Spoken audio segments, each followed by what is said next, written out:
The bank manager whispered into the phone and his voice was shaking so hard I could almost hear his teeth chattering. "Mr. Brooks, please do not panic, but I need you to listen to me very carefully. There is a man standing at my counter right now. He has your face. He has your voice. He is wearing your clothes.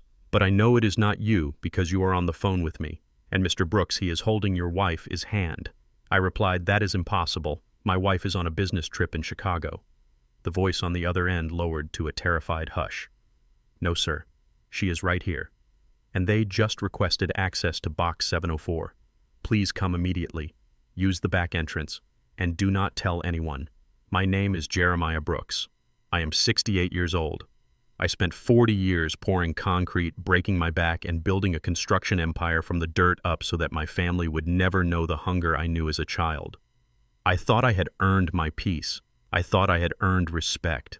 But that phone call was the first shovel of dirt on my own grave, and the people holding the shovels were the ones I loved the most. Before I tell you how I lost my identity in a single afternoon, please like and subscribe if you have ever been betrayed by the people you would have taken a bullet for. Let me know in the comments where you are watching from. I was standing on the 9th hole of the private golf course I had paid $50,000 just to join. The sun was hitting the green perfectly.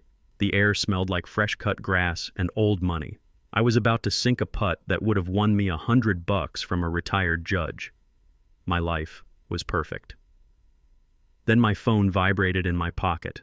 It was not a text. It was a call from Mr. Henderson, the branch manager of First City Bank. Henderson never called. He knew I was retired. He knew Tuesday was golf day.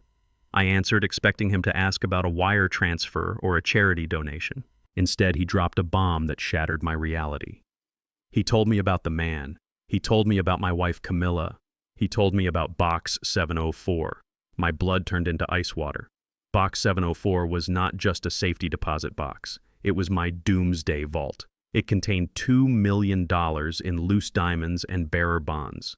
It was the emergency fund I had built over 30 years, skimming off the top of my biggest contracts just in case the world went to hell. Only 2 people in the world knew the combination to that box, me and Camilla. I dropped my golf club on the green. I did not say goodbye to the judge. I ran to my golf cart and tore across the pristine grass, leaving tire tracks that would probably get me banned. I did not care.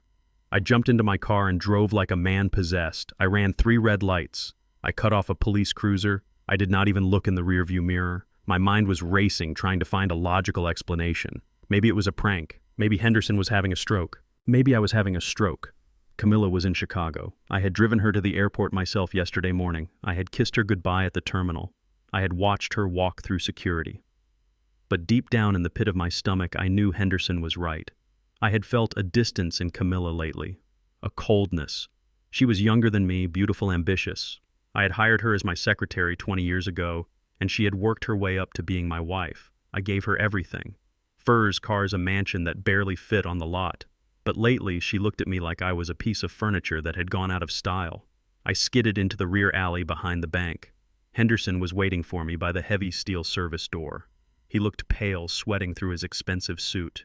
He grabbed my arm and pulled me inside before I could even shut my car door.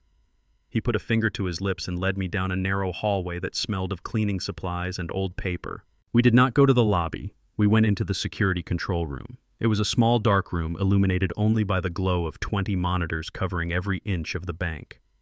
There, on the main screen in high-definition 4K resolution, I saw my own ghost. I stopped breathing. The man on the screen was black around my height with my build. He had my gray beard trimmed exactly the way my barber does it every Saturday. He was wearing a navy blue Armani suit.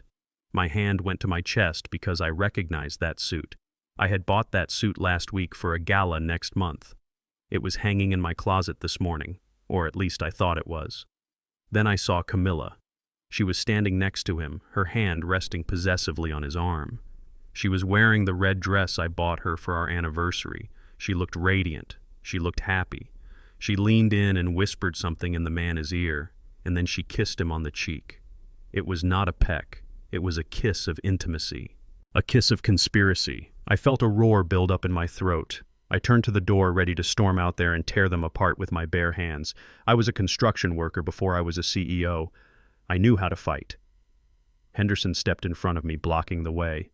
"Mr. Brooks, stop," Henderson hissed. "You cannot go out there."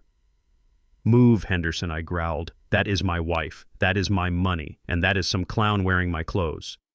"Listen to me," Henderson said, his voice desperate. "That man just presented a driver's license, a passport, and a social security card. All of them are authentic, or at least they are perfect forgeries that pass our scanners. If you go out there screaming, the security guard will see a calm man with valid ID and a raving lunatic crashing the party. Who do you think they will tackle? Who do you think the police will arrest?" I stopped.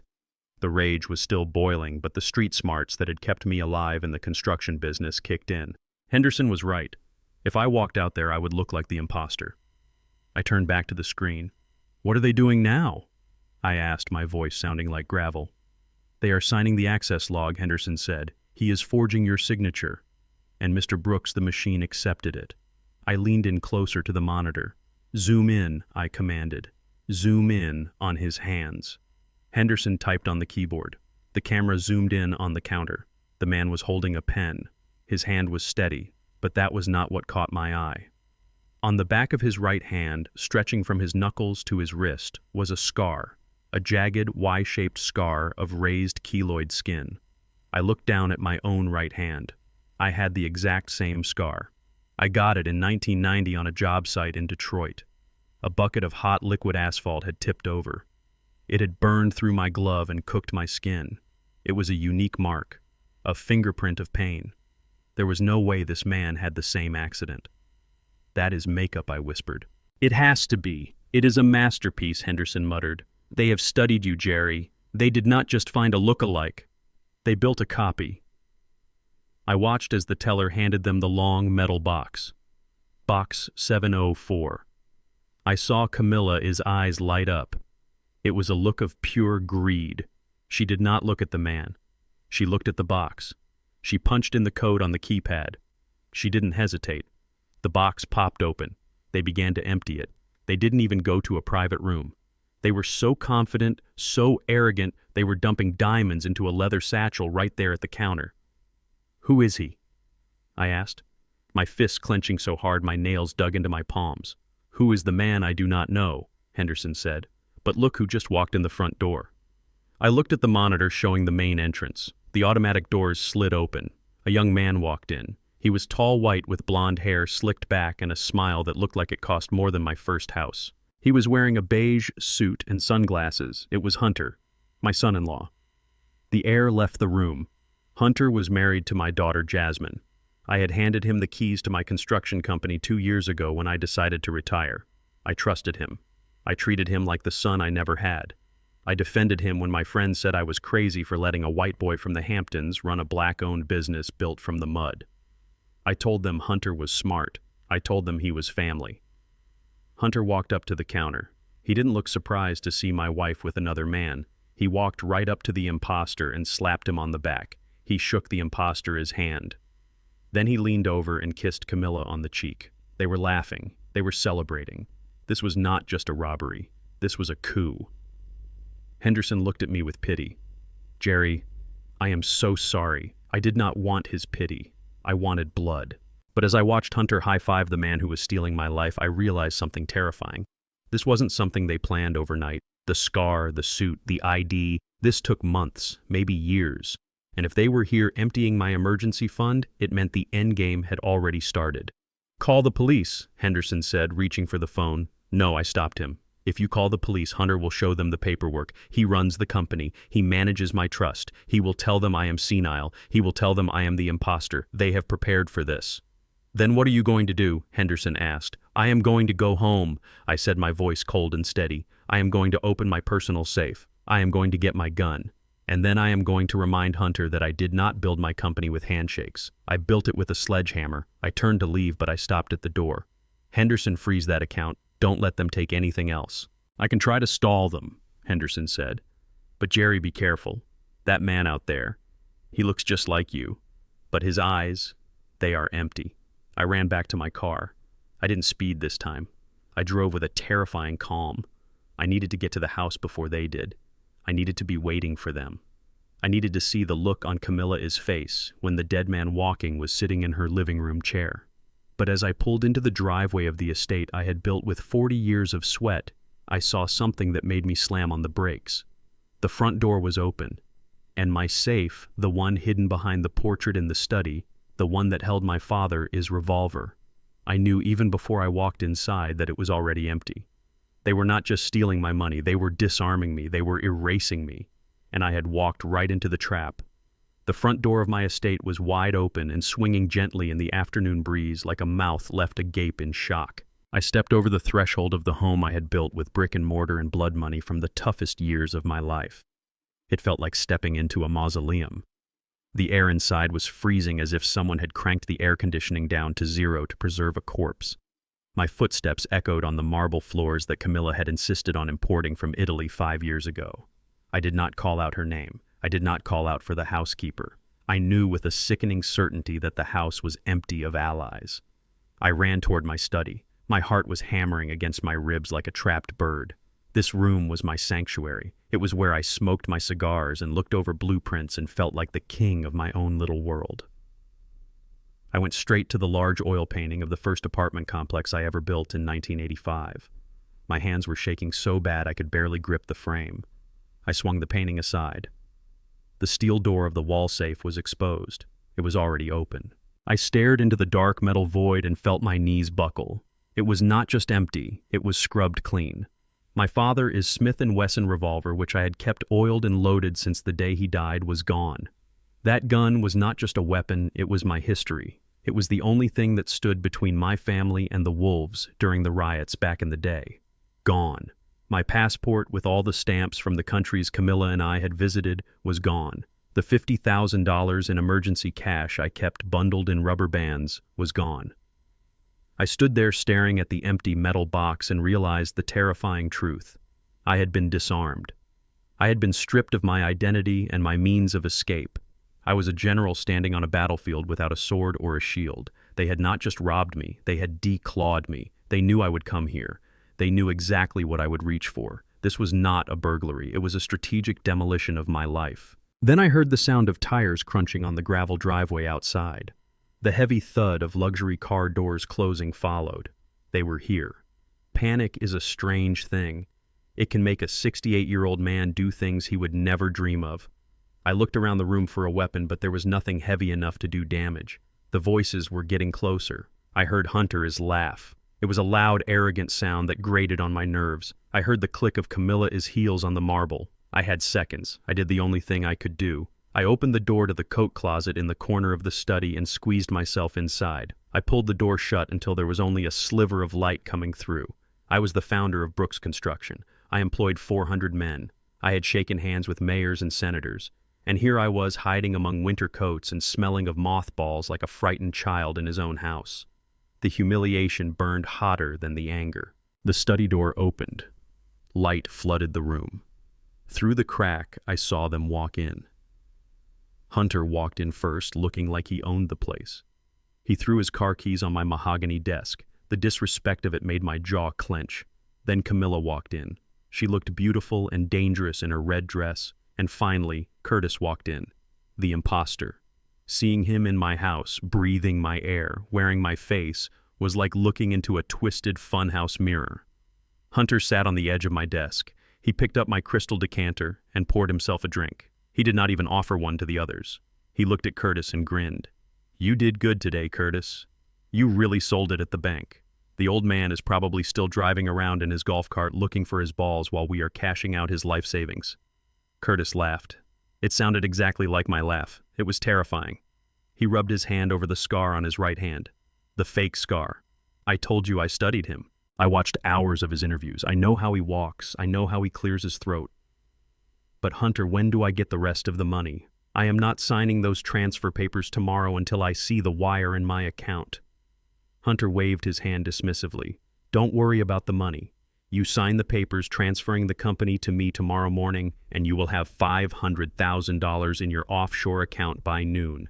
Then you can disappear to Mexico like we planned. Just make sure you burn that suit.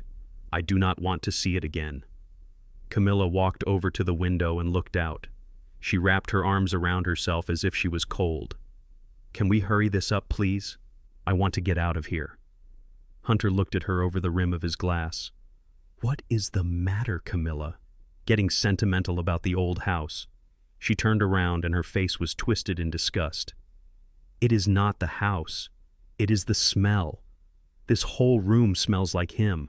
It smells like old man and cheap cigars and stale sweat. It makes me sick to my stomach. I want to sell this place and burn the furniture. I cannot wait until he is gone so I can finally breathe fresh air again." I stopped breathing in the closet. My wife, the woman I had worshipped for 20 years, the woman I had pulled out of a cramped apartment and given a palace. She did not just hate me. She was repulsed by me. She thought I smelled. The cruelty of it was so casual and so absolute that it shattered whatever tiny piece of hope I was still holding on to. I realized then that she had never loved me. She had tolerated me. She had endured me like a bad job until her pension kicked in. Hunter laughed. "Well, do not worry, darling. After tomorrow, you will never have to smell him again. Once he is in the system, he will be someone else's problem." That was it. I could not hide anymore. I could not listen to them carve up my life and spit on my memory while I cowered in the dark. If I was going down, I was going down swinging. I kicked the closet door open. It slammed against the wall with a thunderous bang. I stepped out. My fists were clenched. My eyes were burning. "Welcome home, family." The three of them spun around. Curtis looked like he had seen a ghost. He actually took a step back and raised his hands as if to ward me off. For a second, the mask slipped, and I saw the fear of a small time crook facing a real man. But Hunter did not flinch. He did not look scared. He did not look guilty. He looked annoyed. He took a sip of his drink and set the glass down on my desk. He looked at me with cold blue eyes that held zero respect. "Well, look who decided to join the party. You should have stayed on the golf course, Jerry. You would have been happier there." I walked toward him. I wanted to wrap my hands around his throat and squeeze until that arrogant smile disappeared forever.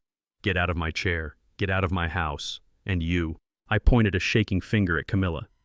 "You make me sick. You talk about my smell. You reek of betrayal. You reek of rot." Camilla did not cower. She straightened her back and looked at me with ice in her veins. She pulled her phone out of her purse. She did not look at me anymore. She looked at Hunter. "Do it." Hunter nodded. He pulled out his phone and pressed a button. He did not dial 911.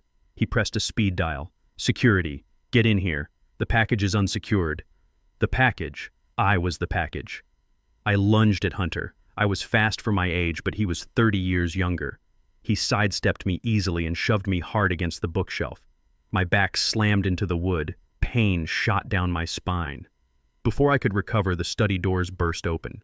2 men walked in. They were not police. They were not the regular neighborhood security. These men were giants. They wore black tactical gear and had no badges. They were private muscle. Mercenaries. "Grab him," Hunter ordered. I tried to fight. I threw a punch that connected with the first guard's jaw, but it was like hitting a concrete wall. He did not even blink. He grabbed my arm and twisted it behind my back with professional efficiency. I heard my shoulder pop. I screamed in pain. The second guard kicked my legs out from under me. I hit the floor hard. They pinned me down, pressing my face into the expensive carpet Camilla loved so much. I struggled. I roared. "Let me go. This is my house. I am Jeremiah Brooks." Hunter walked over and stood above me. He looked down at me like I was a bug he had just stepped on. "Not anymore, old man. You are just a loose end." Then Camilla began her performance. She brought the phone to her ear. Her face transformed instantly.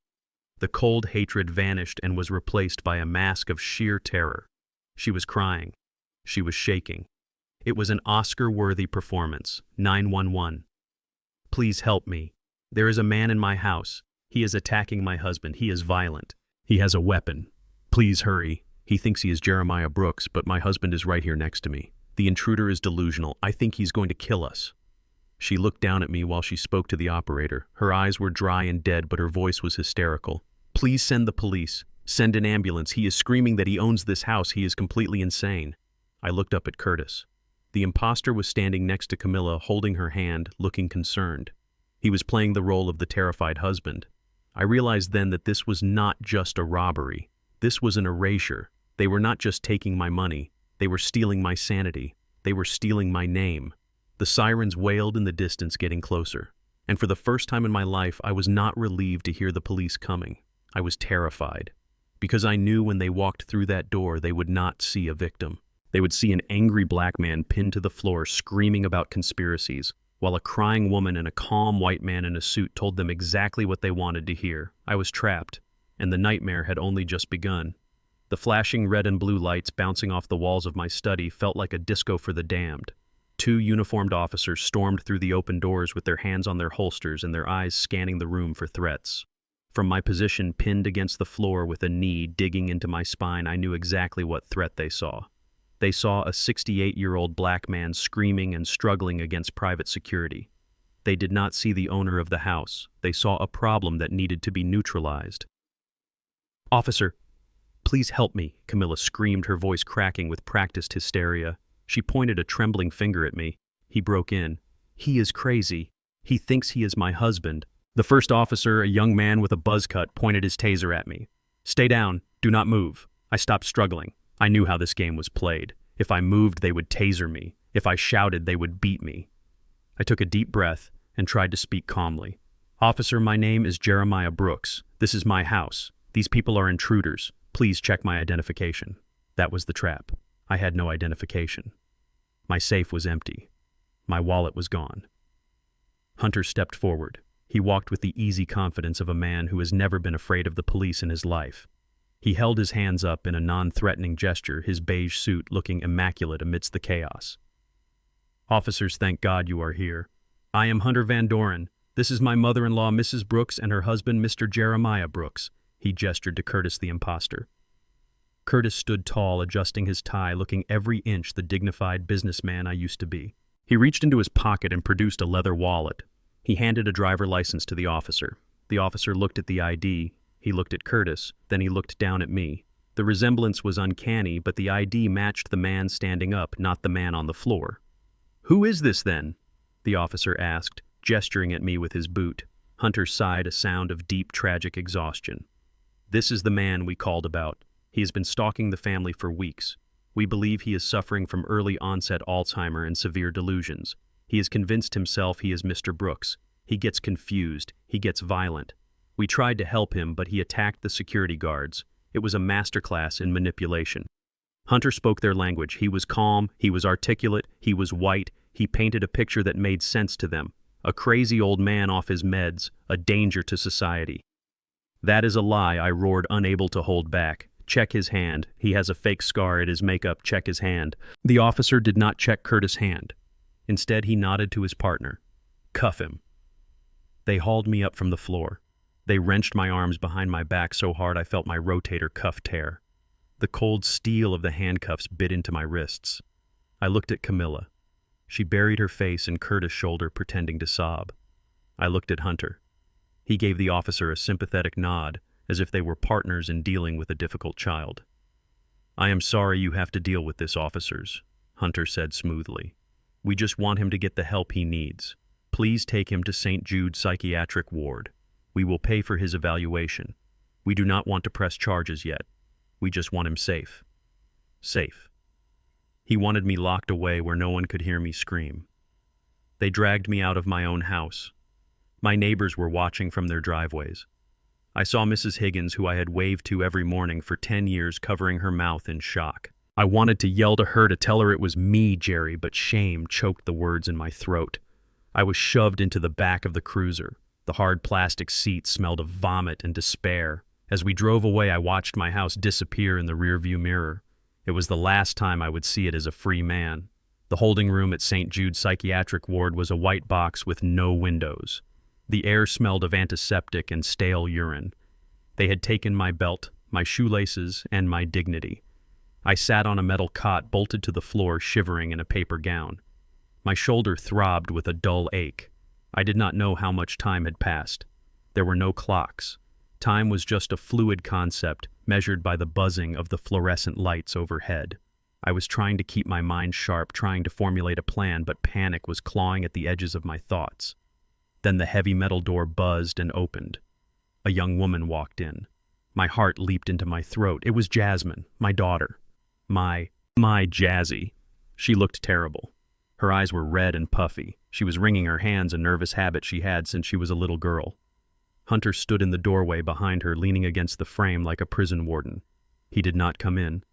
He just watched. "Jasmine," I said, my voice breaking. "Oh, thank God, baby girl. You have to get me out of here. You have to tell them who I am." I stood up to hug her, but she took a step back. She looked at me with a mixture of fear and pity that broke my heart more than the handcuffs ever could. "Dad," she whispered, "or whoever you are, please stop." I froze. "Whoever I am. Jasmine, look at me," I pleaded. "It is your father. Look at my eyes. Do you remember when you were 7 years old? We were in Central Park. I was teaching you how to ride that pink bicycle with the tassels. You fell and scraped your knee and you cried. I bought you a blue popsicle to make you feel better, and we sat on the bench and watched the ducks until the sun went down. Only your father knows that, Jazzy. Please." For a second, I saw a flicker of recognition in her eyes. The memory hit her. She gasped and her hand went to her mouth. Tears spilled over her cheeks. She looked at me, really looked at me, and I saw the doubt creeping in. She took a step toward me. "Dad," she said, her voice trembling. From the doorway, Hunter cleared his throat. It was a sharp, commanding sound. Jasmine looked back at him. Hunter did not say a word. He just looked at her with a cold, hard stare. He tapped his watch. It was a silent reminder. A reminder of his control. A reminder of whatever lies he had fed her. Jasmine turned back to me. The light in her eyes died. The wall came back up. She steeled herself, reciting lines that sounded rehearsed. "The doctors say you are sick. They say you confabulate memories. You steal stories you heard or read. You are not well. You need to rest. You need to let the doctors help you. Jasmine." "No, listen to me," I shouted, stepping forward. "Hunter is lying to you. He is stealing the company. He replaced me." She backed away until she hit the wall. "Stop it," she screamed, closing her eyes. "Stop yelling. My father would never yell at me. My father is at home. He is sick, but he is home. You are just a tragedy." She turned around and ran out of the room. I tried to follow her, but the door slammed shut in my face. I pounded on the reinforced glass. "Jazzy, come back. Do not leave me here. Do not leave me with him." But she was gone. My last hope had walked out the door and left me to rot. I slid down the wall until I hit the floor, burying my face in my hands. I wept. Not for myself, but for her, for how lost she must be to look at her own father and see a stranger. The lock buzzed again. I looked up expecting a doctor. It was Hunter. He walked in alone. He closed the door behind him and locked it. He stood over me, his hands in his pockets, looking down at me with a smirk that was pure evil. "That was touching, Jerry," he said. "Really. The bike story almost got me. You have a good memory for an old man. You poisoned her against me," I spat. "You brainwashed my daughter." "Brainwashed is such a harsh word," Hunter said, chuckling. "I prefer to call it re-education. Jasmine is a sweet girl, but she is weak. She needs to be told what to see. And right now she sees a sick old man who needs to be institutionalized for his own safety." He crouched down so his face was level with mine. His expensive cologne filled the small room, choking me. "Do you know why she believed me, Jerry? Do you know why everyone believed me when I said you were losing your mind over the last 3 months? I stared at him, hate burning in my gut. "Why?"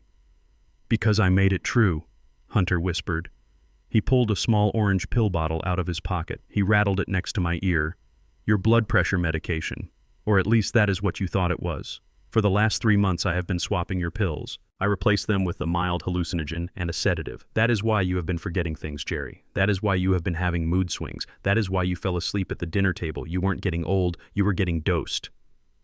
The realization hit me like a physical blow. The fog in my brain, the lost keys, the times I forgot names. I thought it was age. I thought I was losing my edge. I had even gone to the doctor, but Camilla had insisted on coming with me, and she must have intercepted the results. They had been gaslighting me chemically and psychologically for months, preparing the ground for this very moment. "You are a monster," I hissed. "I am a businessman," Hunter corrected.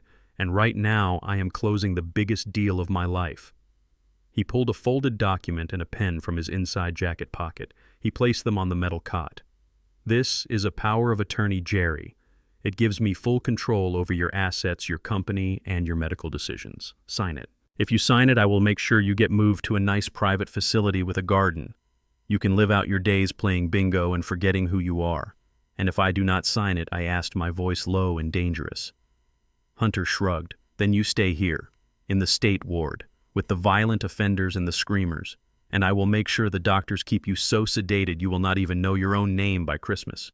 You will die here, Jerry, alone, drooling on yourself. He held out the pen. Sign it, old man. It is over. I looked at the pen. I looked at the paper that would sign away 40 years of my life. I looked at Hunter's smug, flawless face. I stood up slowly. I took the pen. Hunter smiled, thinking he had won. I looked him dead in the eye. Go to hell. I spit in his face. A thick glob of saliva hit him right on the cheek. Hunter recoiled, wiping his face with a look of absolute disgust. His composure cracked. His eyes went black with rage. Have it your way, he snarled. He turned to the door and banged on it. Nurse! The patient is agitated. He is violent. He needs sedation. Now! 2 orderlies burst into the room. They were big men with thick arms. One of them held a syringe filled with a clear liquid. Hold him down, Hunter ordered, pointing at me. He attacked me. Put him under. I fought. I swung my fists, but I was exhausted and outnumbered.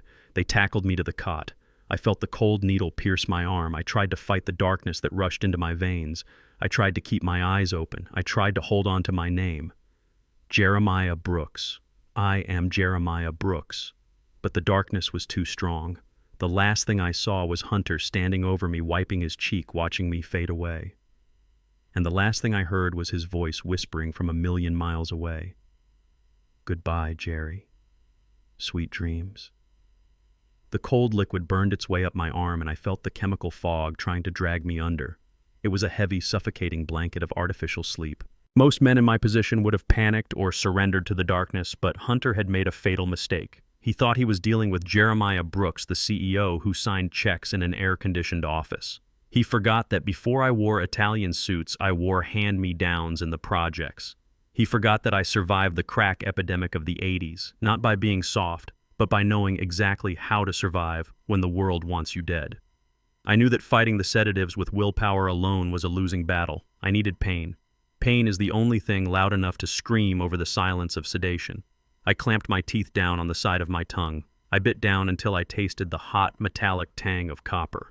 I bit harder until the sharp bolt of agony shot through my jaw and shocked my nervous system awake. It was brutal, but it worked. The fog receded just enough for me to keep my eyes open. The orderlies tossed me onto the cot like a bag of wet cement. They laughed about getting overtime and walked out, locking the heavy steel door behind them. I lay there for 10 minutes, counting the seconds by the throb in my tongue.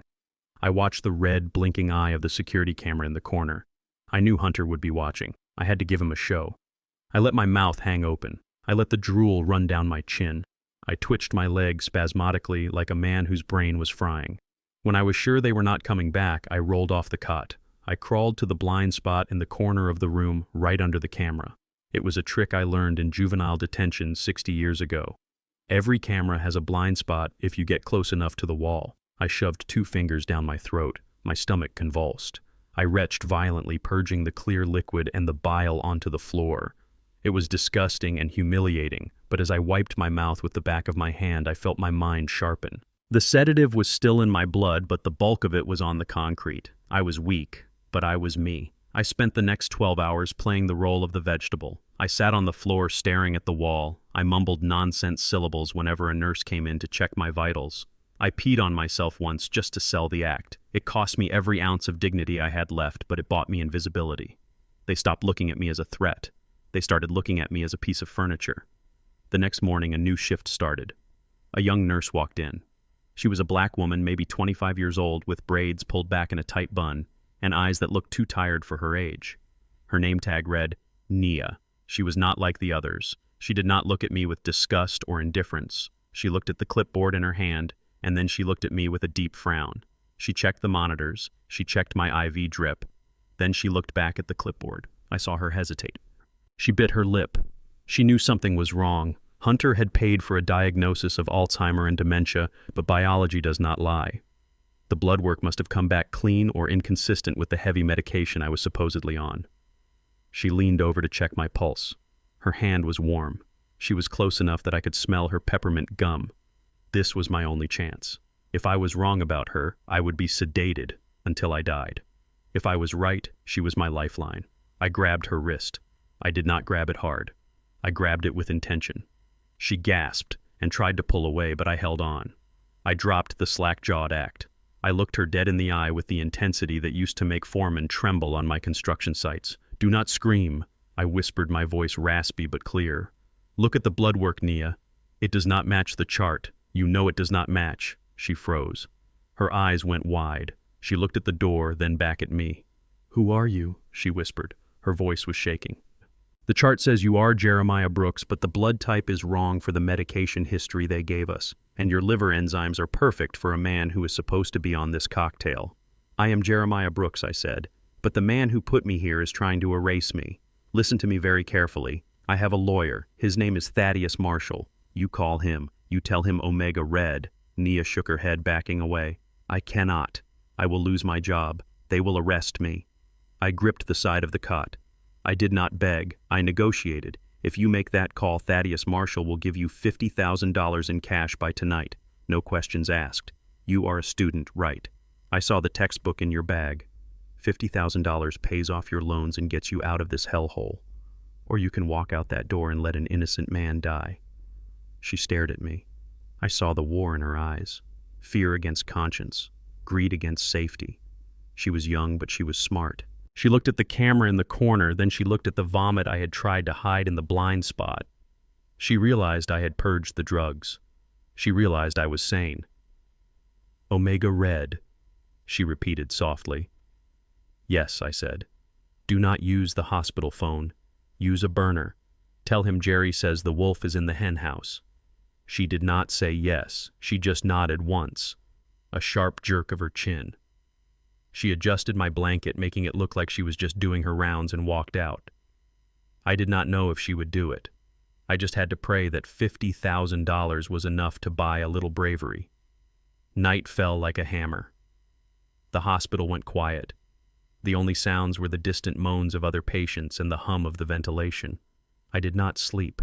I lay on the cot with my eyes closed, my ears straining against the silence. I had a bad feeling. Hunter was impatient. He needed to sell my company fast to pay off his debts. He could not risk a competency hearing. He could not risk me waking up. Around 3 a.m, the electronic lock on my door clicked. It was not the loud buzz of the nurse's station opening it. It was a soft, mechanical click like someone had used an override key. I did not move. I kept my breathing shallow and rhythmic. A figure slipped into the room. He was dressed in scrubs, but he was not a nurse. He moved like a cat. He was big, broad shoulders. He wore a surgical mask and gloves. He did not check the monitors. He did not check my chart. He went straight for the pillow on the spare cot. He picked it up. He tested its weight. Then he turned toward me. He was going to suffocate me. It would look like I died in my sleep. Heart failure brought on by stress. A tragedy, but not a crime. I waited. My muscles were coiled springs. My heart was a drum. He loomed over me. I could see his eyes. They were cold, dead eyes. He raised the pillow. Now. I exploded into motion. My right hand, which had been hidden under the blanket, whipped out. I was holding a jagged shard of hard plastic I had snapped off the meal tray at dinner. I drove it upward with every ounce of strength I had left. It sank into his thigh. The assassin let out a muffled grunt of pain and dropped the pillow. I did not hesitate. I rolled off the cot and tackled him around the knees. He was younger and stronger, but he was surprised and he was hurt. We hit the floor with a heavy thud. He tried to shout, but I was ready. I grabbed the pillow he had dropped and shoved it into his face. I reversed his own weapon on him. He thrashed. He clawed at my arms. He punched me in the ribs, and I felt something crack. The pain was blinding, but I did not let go. I thought about Camilla laughing at me. I thought about Hunter stealing my name. I thought about my father's gun. I channeled 40 years of rage into my arms.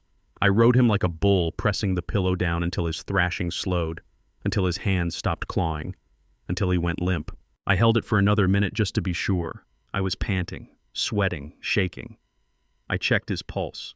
He was alive, but he was out cold. I stood up. My ribs were on fire. My head was spinning. But I was alive. I looked at the camera. I realized the little red light was not blinking. Hunter must have paid someone to loop the footage. He had cleared the way for my murder. Instead, he had cleared the way for my escape. I worked fast. I stripped the unconscious man of his scrubs. I took his shoes. They were a size too big, but they would do. I tied his hands and feet with strips of bedsheet and gagged him with a sock. I dragged him onto the cot and pulled the blanket up over his head. In the dim light, he looked just like a sleeping patient. I put on the scrubs. I pulled the surgical mask over my face. I found his ID badge clipped to his pocket. It said Orderly Mike. I opened the door and peeked into the hallway. It was empty. I walked out. I did not run. Running draws attention. I walked with a purpose. I found a large laundry cart filled with dirty sheets near the service elevator. I looked around. No one was watching. I climbed into the canvas bag, burying myself under layers of soil linens that smelled of bleach and sickness. I pulled the top sheets over me. Minutes later, I felt the cart moving. Someone was pushing it. I held my breath. The cart bumped over the threshold of the elevator. We went down. I counted the floors. When the cart stopped and I heard the sound of a loading dock door opening, I knew I was close. The cold night air hit my face through the fabric. The cart was tipped over. I tumbled out onto a pile of laundry bags in the alley behind the hospital. I lay there for a moment, staring up at the city sky. I was bruised. I was exhausted. I was a fugitive. But I was free. I stood up and looked at my reflection in a puddle. I looked like a ghost. But as I turned toward the city lights, toward the streets where I had been born, I felt a fire lighting in my belly. Hunter thought he had buried me. He thought he had won. But he had made the same mistake everyone had made my entire life. He underestimated Jeremiah Brooks. I started walking. I had no money. I had no phone. But I knew exactly where to go.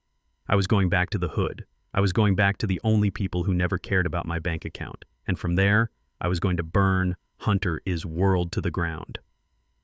The city at 3 a.m. is a beast that eats the weak.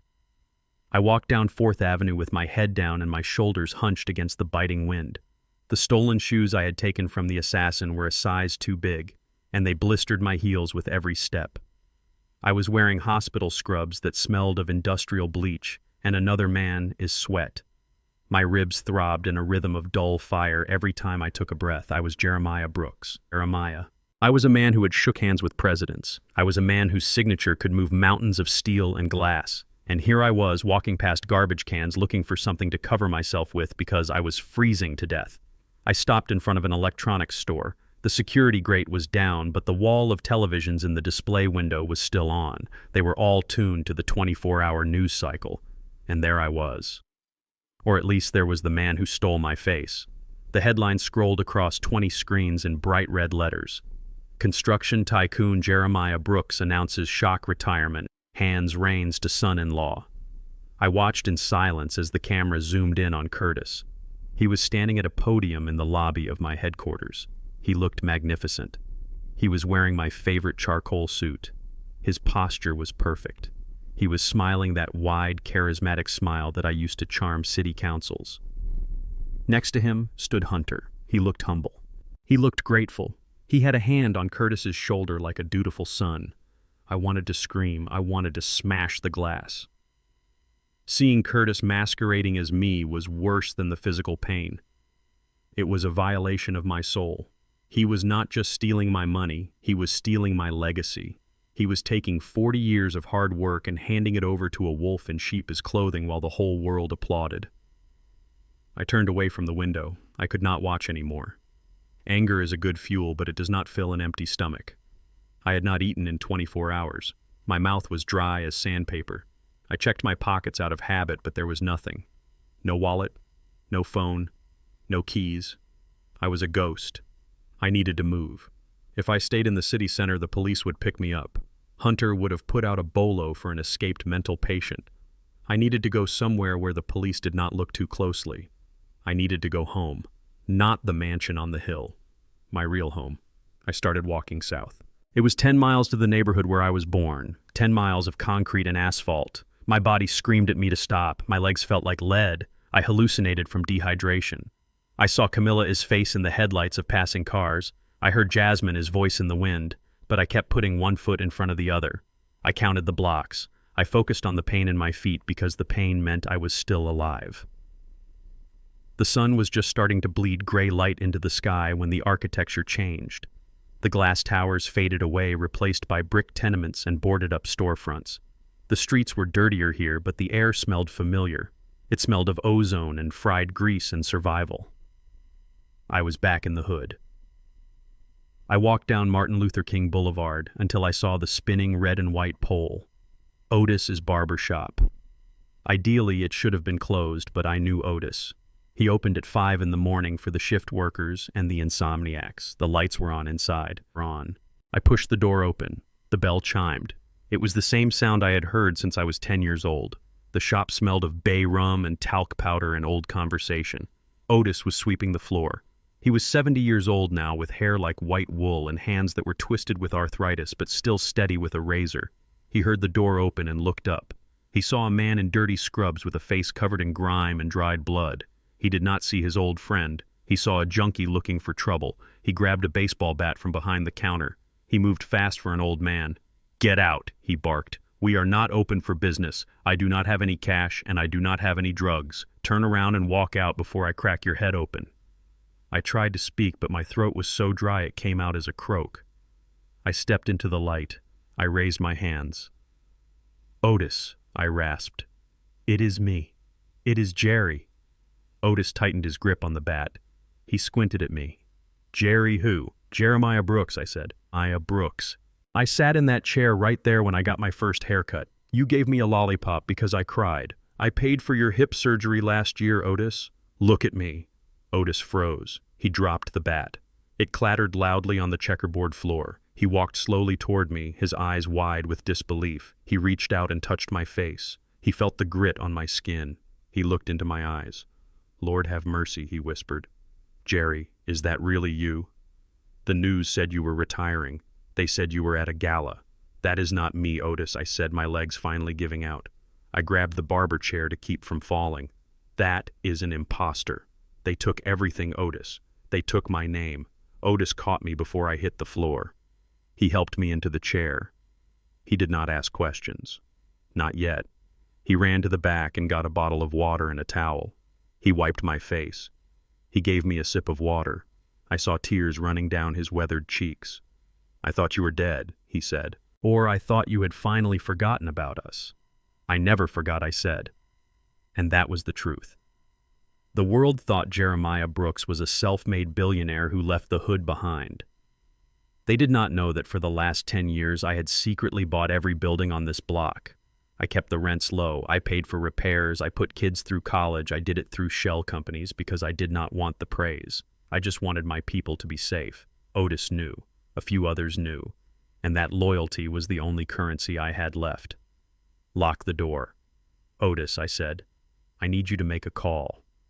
Otis went to the door and flipped the sign to closed. He pulled the shades down. He came back and handed me his cell phone. "Who are we calling?" "Thaddeus Marshall," I said. "Tell him to come to the shop. Tell him to come alone. And tell him to bring the file." An hour later, a black sedan pulled up to the curb. Thaddeus Marshall walked in. He was the only man I knew who could wear a three-piece suit in this neighborhood and not get mugged. He was my lawyer, my oldest friend, and the only person who knew where all the bodies were buried. He looked at me sitting in the barber chair, still wearing the scrubs, and he did not flinch. He did not look horrified. He looked angry, a cold professional anger. He set his briefcase on the counter next to the combs and scissors. "You look like hell, Jerry," he said. "I feel like hell," I replied. "Tell me the damage, Thad. Do not sugarcoat it." Marshall opened his briefcase. He pulled out a stack of papers. "It is bad, Jerry. Worse than we thought. Hunter is moving at light speed. He has Curtis signing documents as fast as they can print them. They have liquidated your stock portfolio. They have drained the operating accounts. They are transferring assets to shell companies in the Cayman Islands." I closed my eyes. 40 years of work disappearing in 48 hours. "Can we stop them?" I asked. Marshall shook his head. "Not legally, not fast enough. Hunter has the power of attorney you supposedly signed. He has the marriage certificate. He has the board's approval because Curtis charmed them. If we go to a judge now, it will take weeks to prove Curtis is a fake. By then, the money will be gone, and you will be buried in paperwork or buried in the ground. There has to be something," I said, slamming my hand on the armrest. "Hunter is smart, but he is greedy. Greedy men make mistakes." Marshall nodded. He pulled a single sheet of paper from the file. He slid it across the counter. You are right. He made a mistake. I did some digging into Hunter's personal finances. Not the company accounts, but his own. The boy is broke, Jerry. He is leveraging everything. He owes money all over town. But that is not the worst part. What is it? He owes the Russian mob, Marshall said. $10 million. He made some bad bets on futures and he borrowed from the Vor. They are not like the banks, Jerry. They do not send foreclosure notices, they send men with hammers. I looked at the paper. It was a surveillance report. Hunter had been meeting with known associates of the Petrov organization. Marshall continued. That is why he is rushing. The Russians gave him a deadline. He has 48 hours to pay them back or they're going to kill him. He needs to sell the company immediately. He has a buyer lined up, a private equity firm from Dubai. They are signing the deal at the Grand Hotel on Friday. I stared at the paper and a smile slowly spread across my face. It was not a nice smile. It was the smile of a wolf who just realized the hunter is out of bullets. So he is desperate, I said. He is terrified, Marshall corrected. He is not selling the company because he wants to be rich. He is selling it because he wants to stay alive. He needs that cash influx to pay the Russians before Friday night. I stood up. The pain in my ribs was still there, but it felt different now. It felt like fuel. He needs to sell the company, I said softly. Okay, let us help him. Otis and Marshall looked at me confused. Help him, Otis asked. Have you lost your mind, Jerry? I walked over to the mirror. I looked at my reflection. I looked like a bum, but behind the grime I saw the man who had built skyscrapers. We are not going to stop the sale, I said. We are going to let him walk into that room. We are going to let Curtis sign those papers. And we are going to make sure that when Hunter hands over the keys to my kingdom, he is handing over a hollow shell. Marshall, his eyes lit up. He understood. The dead man is trust, he whispered. Exactly, I said. Years ago, Marshall and I had set up a fail-safe, a poison pill clause buried so deep in the corporate bylaws that even Hunter would have missed it. It was designed for a scenario where I was kidnapped or incapacitated. It was called The Dead Man is Trust. If Jeremiah Brooks was declared incompetent or dead without a body, 100% of the company as liquid assets and ownership would automatically transfer to a charitable trust for black veterans. The transfer would be instantaneous. The company accounts would zero out. The stock would become worthless paper. But to trigger it, I need proof, I said. I need proof that they declared me incompetent. Marshall pulled another document from his bag. They did it this morning. Hunter filed an emergency motion with the court using a forged medical report from St. Jude. You are officially a ward of the state, Jerry. Legally, you do not exist. I laughed. It was a dry hacking sound. Good. If I do not exist, then I cannot be sued. Hunter thinks he stripped me of my power. He just gave me the nuclear codes. I turned to Otis. I need a suit, Otis. I need a shave. And I need the boys. Call everyone. We are going to crash a party. Otis grinned. He picked up his razor. I will make you look like $1 million, Jerry. I sat back in the chair. The plan was forming in my mind. It was dangerous. It was insane. But it was the only way. Hunter had 48 hours to pay the Russians. I had 48 hours to make sure that when he opened the vault, all he found was dust. Marshall, get the paperwork ready, I said. We are going to let them sell the company, and then we are going to watch them burn. As Otis draped the cape over me, I closed my eyes. The fear was gone. The hesitation was gone. Jeremiah Brooks was dead. Long live the ghost. The streets do not forget, and they do not forgive, but mostly they do not sleep. While Hunter sat in my air-conditioned office sipping scotch and thinking he was a king, the real power was moving through the cracks in the pavement outside. Otis had put the word out. The homeless veterans, the street corner hustlers, the old ladies watching from their second-floor windows. They were my surveillance network. They were invisible to men like Hunter because he did not think they were people, but they saw everything. Within 3 hours, we had a bead on Curtis. He did not go back to the mansion to play house with Camilla. He slipped out the back of the corporate headquarters. He got into a nondescript sedan that was parked 3 blocks away. He drove west away from the money and toward the decaying skyline of the industrial district. Otis and I followed him in a beat-up van that smelled of stale cigarettes and engine oil. He parked in front of a crumbling tenement building on 4th Street. The windows were boarded up and the fire escape was rusting off the brick. It was a place where hope went to die. I watched from the van as the man wearing my face hurried inside, clutching a pharmacy bag like it was gold. He is not just a greedy actor, Otis whispered. He has got an anchor here. We waited until he came out an hour later. He looked exhausted. The arrogance he displayed at the bank was gone. His shoulders were slumped. He rubbed his face with both hands. He got back in the car and drove off, presumably back to his cage at my mansion. Otis stayed to watch the building. I went inside. I picked the lock on the front door of apartment 3B. It was not hard. The wood was so rotten I could have kicked it in, but I did not want to make a scene. The apartment was clean but barren. There was a mattress on the floor, a hot plate, and in the corner there was a hospital bed hooked up to a dialysis machine that looked like it was bought secondhand in the 90s. A little girl was lying in the bed. She could not have been more than 8 years old. She was sleeping. Her skin was pale and she looked fragile, like a porcelain doll that had been dropped and glued back together. On the nightstand was the pharmacy bag Curtis had brought. It was filled with anti-rejection medication and painkillers. Expensive stuff. Stuff you do not get with Medicaid. I looked at the girl, and the rage that had been fueling me for days cooled into something harder and sharper. Understanding. Curtis was not doing this for a payout. He was doing this to keep her alive. Hunter had found a desperate man and turned him into a weapon. It did not excuse what he did, but it gave me the leverage I needed.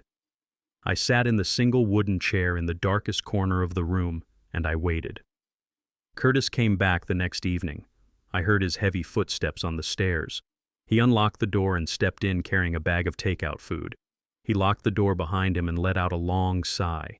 He began to unbutton his shirt, peeling off the costume of Jeremiah Brooks. "Hello, me," I said from the shadows. Curtis spun around. He dropped the food. His hand went to his waistband, but he did not have a gun. He froze when he saw me.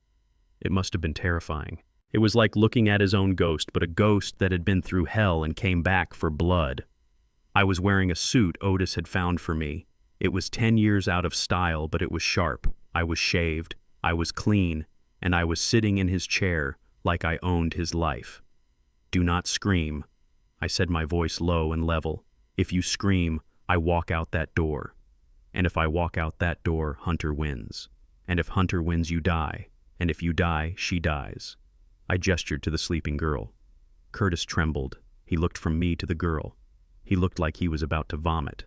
"How did you find me?" he whispered. "I built this city," I said. "There is not a brick in it I do not know." "Sit down, Curtis." He sat on the floor. He could not stand. His legs gave out. He looked up at me with terrified eyes. "Are you going to kill me?" he asked. I leaned forward. The light from the street lamp outside cut across my face, highlighting the real scar on my hand versus the painted one on his. "I should kill you. I should kill. You stole my life. You stole my wife. You stole my company." "But I looked at your daughter, Curtis. Kidney failure, right? Expensive." Curtis nodded, tears welling in his eyes. "Hunter pays for the treatment. He said if I play the part, he gets her to the top of the donor list in Switzerland. He said he would save her." I laughed. It was a harsh bark of a sound. "Hunter lied to you, son. Hunter is $10 million in debt to the Russian mob. He does not have the money to send anyone to Switzerland. He is selling my company to pay a blood debt. And do you know what happens to loose ends when the deal is done?" Curtis went pale. "You are a loose end, Curtis. You are a walking, talking piece of evidence. The moment you sign those papers on Friday, the moment the money hits his account, he is going to put a bullet in your head. And he is definitely not going to take care of an orphan girl with medical bills. He is going to leave her here to rot." Curtis shook his head frantically. "No," he promised. "We have a deal." "You have a deal with a snake," I cut him off. "Look at me. Look at the man you are pretending to be. Do I look like a man who lets people walk all over him? Do I look like a victim?" Curtis stared at me. He saw the difference. He saw the iron in my spine that makeup could not replicate. "No," he whispered. "I am offering you a new deal," I said. "A real one. You help me destroy him. You help me get my life back. And I will pay for her surgery. I will send you both away with $1 million cash. I have the money, Curtis. I have always had the money." Curtis looked at his daughter. He looked at the machine keeping her alive. He looked at me. I saw the calculation in his eyes. He knew I was telling the truth. He knew Hunter was a liar. "What do I have to do?" he asked. "You have to finish the performance," I said, "but you have to change the script." Curtis swallowed hard. He reached up and tapped his chest right over his heart.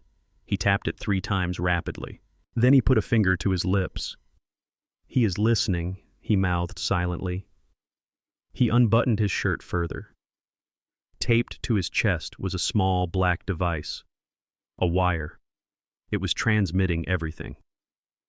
Hunter was listening right now. He was monitoring his investment. My mind raced. If Hunter heard my voice, it was over. He would send the mercenaries. He would kill us both. But Curtis had saved me. He had warned me. That meant he was on my side. I stood up and moved close to him. I leaned down until my mouth was inches from his ear. I motioned for him to speak normally to cover my whispers. "Say something," I whispered. "Say you are practicing your lines." Curtis cleared his throat. He spoke loudly, his voice shaking just a little. "I am Jeremiah Brooks. I built this company with my bare hands. I am not selling." "No, wait, that is wrong. I am selling. I am retiring."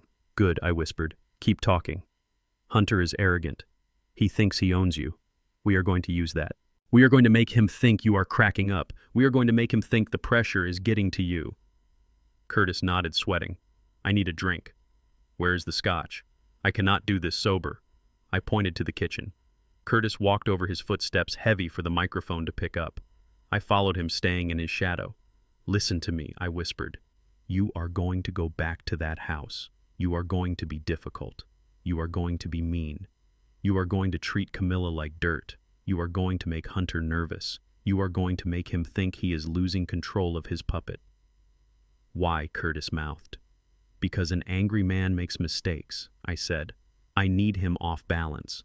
I need him focused on you so he does not see me coming." I grabbed a piece of paper and a pen from the table. I wrote down instructions, specific phrases only I would use, details about the business only I would know, things that would make Camilla question her sanity. "You are going to become me, Curtis, not the nice version, the version that fired 1,000 men, the version that survived the riots. You're going to scare them." Curtis read the notes. He looked at me with a new respect, and then on Friday I whispered, "When you sit down at that table to sign the papers, you stall, you break the pen, you fake a heart attack, you do whatever you have to do to buy me 5 minutes. Can you do that?" Curtis looked at his daughter one last time. He buttoned his shirt, hiding the wire. He looked at me, and for the first time he stood up straight. He mimicked my posture perfectly. He set his jaw just like I did. "I can do it," he said loudly for the microphone. "I am ready for the big day. I am going to be the best Jeremiah Brooks the world has ever seen." I nodded. I patted him on the shoulder. It was a silent seal on our pact. I slipped out the door and back into the shadows of the hallway. I waited until I heard him leave. I waited until his car drove away. Then I walked back out into the night. Otis was waiting in the van. "Did he go for it?" Otis asked. "He had no choice," I said. "Now take me to the tailor. If I am going to crash a funeral, I need to look like the man in the casket." We drove away, leaving the crumbling building behind. The pieces were moving. The trap was set. Hunter thought he was listening to a broken man in a cheap apartment. He did not know he was listening to his own executioner sharpening the blade. The play was about to begin, and I was the director, the lead actor, and the critic all rolled into one, and the final act was going to be a bloodbath.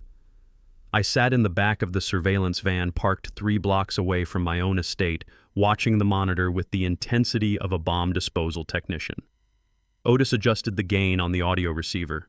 The feed crackled to life. I could hear the clinking of crystal glasses and the low hum of expensive conversation.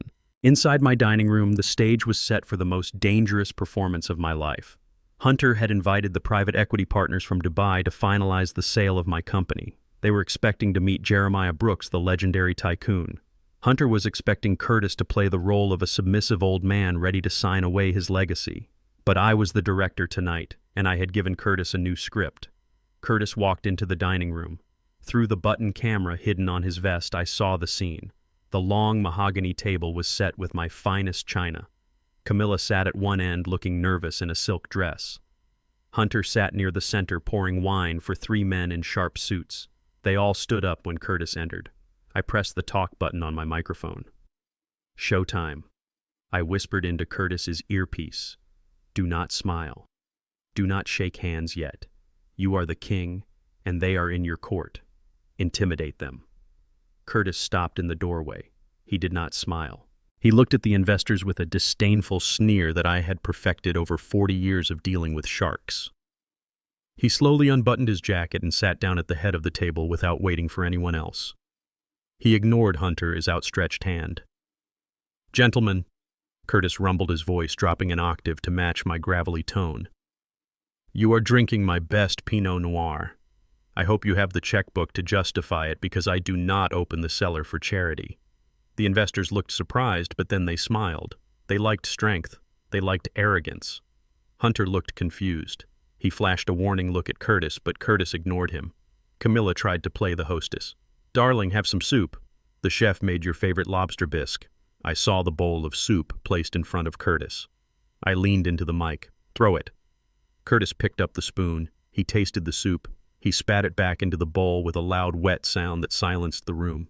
He stood up and grabbed the bowl. He hurled it against the wall. The crash of fine china shattering was deafening. Orange bisque splattered across the expensive wallpaper. "This is cold," Curtis roared. "I told you I want it scalding. Are you trying to poison me, woman? Get this swill out of my face." Camilla let out a gasp of pure shock. She shrank back in her chair, terrified. She was used to the Curtis who did whatever she said. She was not used to the monster I could be when I was angry. And right now, Curtis was channeling every ounce of my rage. Hunter stood up, his face flushing red. "Jerry, calm down. It is just soup." "Sit down, boy," Curtis snapped, pointing a finger at Hunter. "Do not tell me to calm down in my own house. You are here because I allow it. These men are here because I allow it. If the soup is cold, it means the kitchen is incompetent. And if the kitchen is incompetent, I fire them. Just like I will fire you if you interrupt me again." The investors looked at each other and nodded. One of them whispered, "He is definitely a firebrand. I like him." Hunter looked like he had swallowed a lemon. He was losing control. His puppet had cut the strings. He tried to laugh it off, but his eyes were darting around the room looking for an explanation. I smiled in the van. "Good," I whispered. "Keep pushing. Make him sweat." Curtis sat back down and signaled for the wine. He drank deeply. For the next 20 minutes, he was a terror. He insulted the market projections. He corrected the investors on their own math. He told stories about the old days stories I fed him line by line that proved he knew where the bodies were buried. By the time the main course arrived, the investors were eating out of his hand and Hunter looked ready to have a stroke. Hunter stood up abruptly. His chair scraped loudly against the floor. "Excuse us, gentlemen," Hunter said, his voice tight. "I need a quick word with my father-in-law regarding the contract details. Jerry, come with me."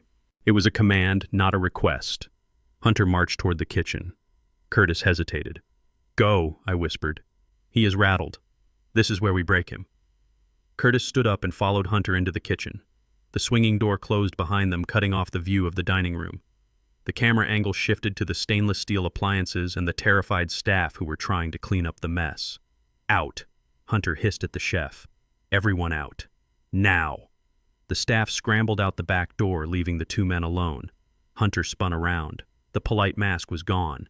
His face was twisted in a snarl. He grabbed Curtis by the lapels of my suit and shoved him hard against the refrigerator. "What the hell are you doing?" Hunter whispered, his voice shaking with fury.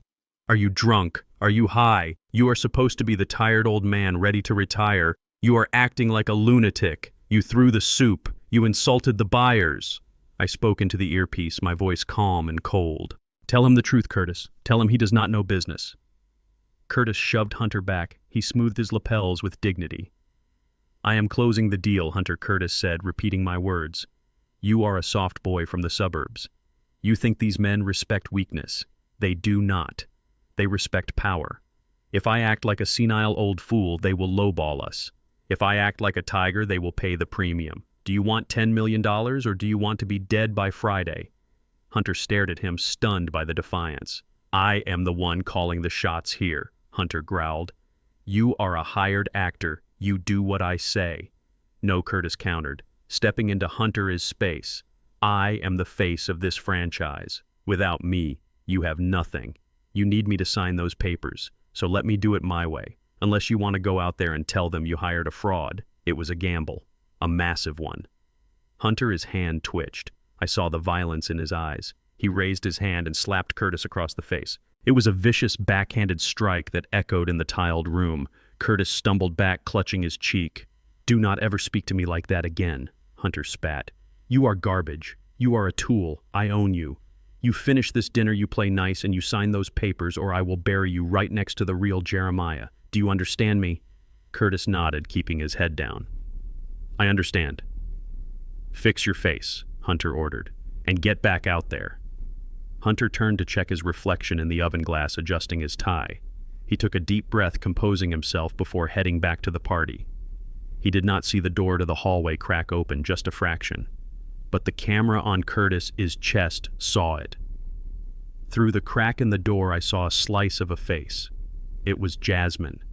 My daughter was standing in the hallway shadows. Her hand was over her mouth. Her eyes were wide with horror. She had seen everything. She had seen her husband, the man she thought was her protector, physically assault her frail father. She had heard the threats. Hunter pushed past the door, not noticing her hidden in the alcove. He went back to the guests. Curtis stood in the kitchen, rubbing his stinging cheek. He looked at the camera lens. He looked terrified. "She is there," I whispered. "Jazzy is in the hall." "This is it, Curtis. Talk to her." Curtis took a deep breath. He walked toward the door, but instead of going back to the dining room, he turned toward the hallway. He almost bumped into Jasmine. She flinched away from him as if he were radioactive. She looked at his red cheek. She looked at the kitchen door where Hunter had just exited. "Dad," she whispered, her voice trembling. Did Hunter hit you?" Curtis looked at her. He looked tired. He looked sad. "It is okay, sweetie," he said softly. "I deserved it. I was being difficult. Hunter is under a lot of pressure." "No," Jasmine said, shaking her head, tears welling in her eyes. "No one deserves that. He hit you. He threatened you. Dad, why are you letting him treat you like this? You used to be so strong. You used to be the strongest man I knew." I leaned into the microphone. My heart was breaking for my daughter, but I needed to use this pain. I needed to wake her up. Tell her about the bike, Curtis. Tell her about the ducks. Curtis reached out and touched Jasmine's shoulder. She did not pull away this time. She was desperate for a connection. "Jazzy," Curtis said, his voice gentle. "Do you remember when you were 7? We were in Central Park."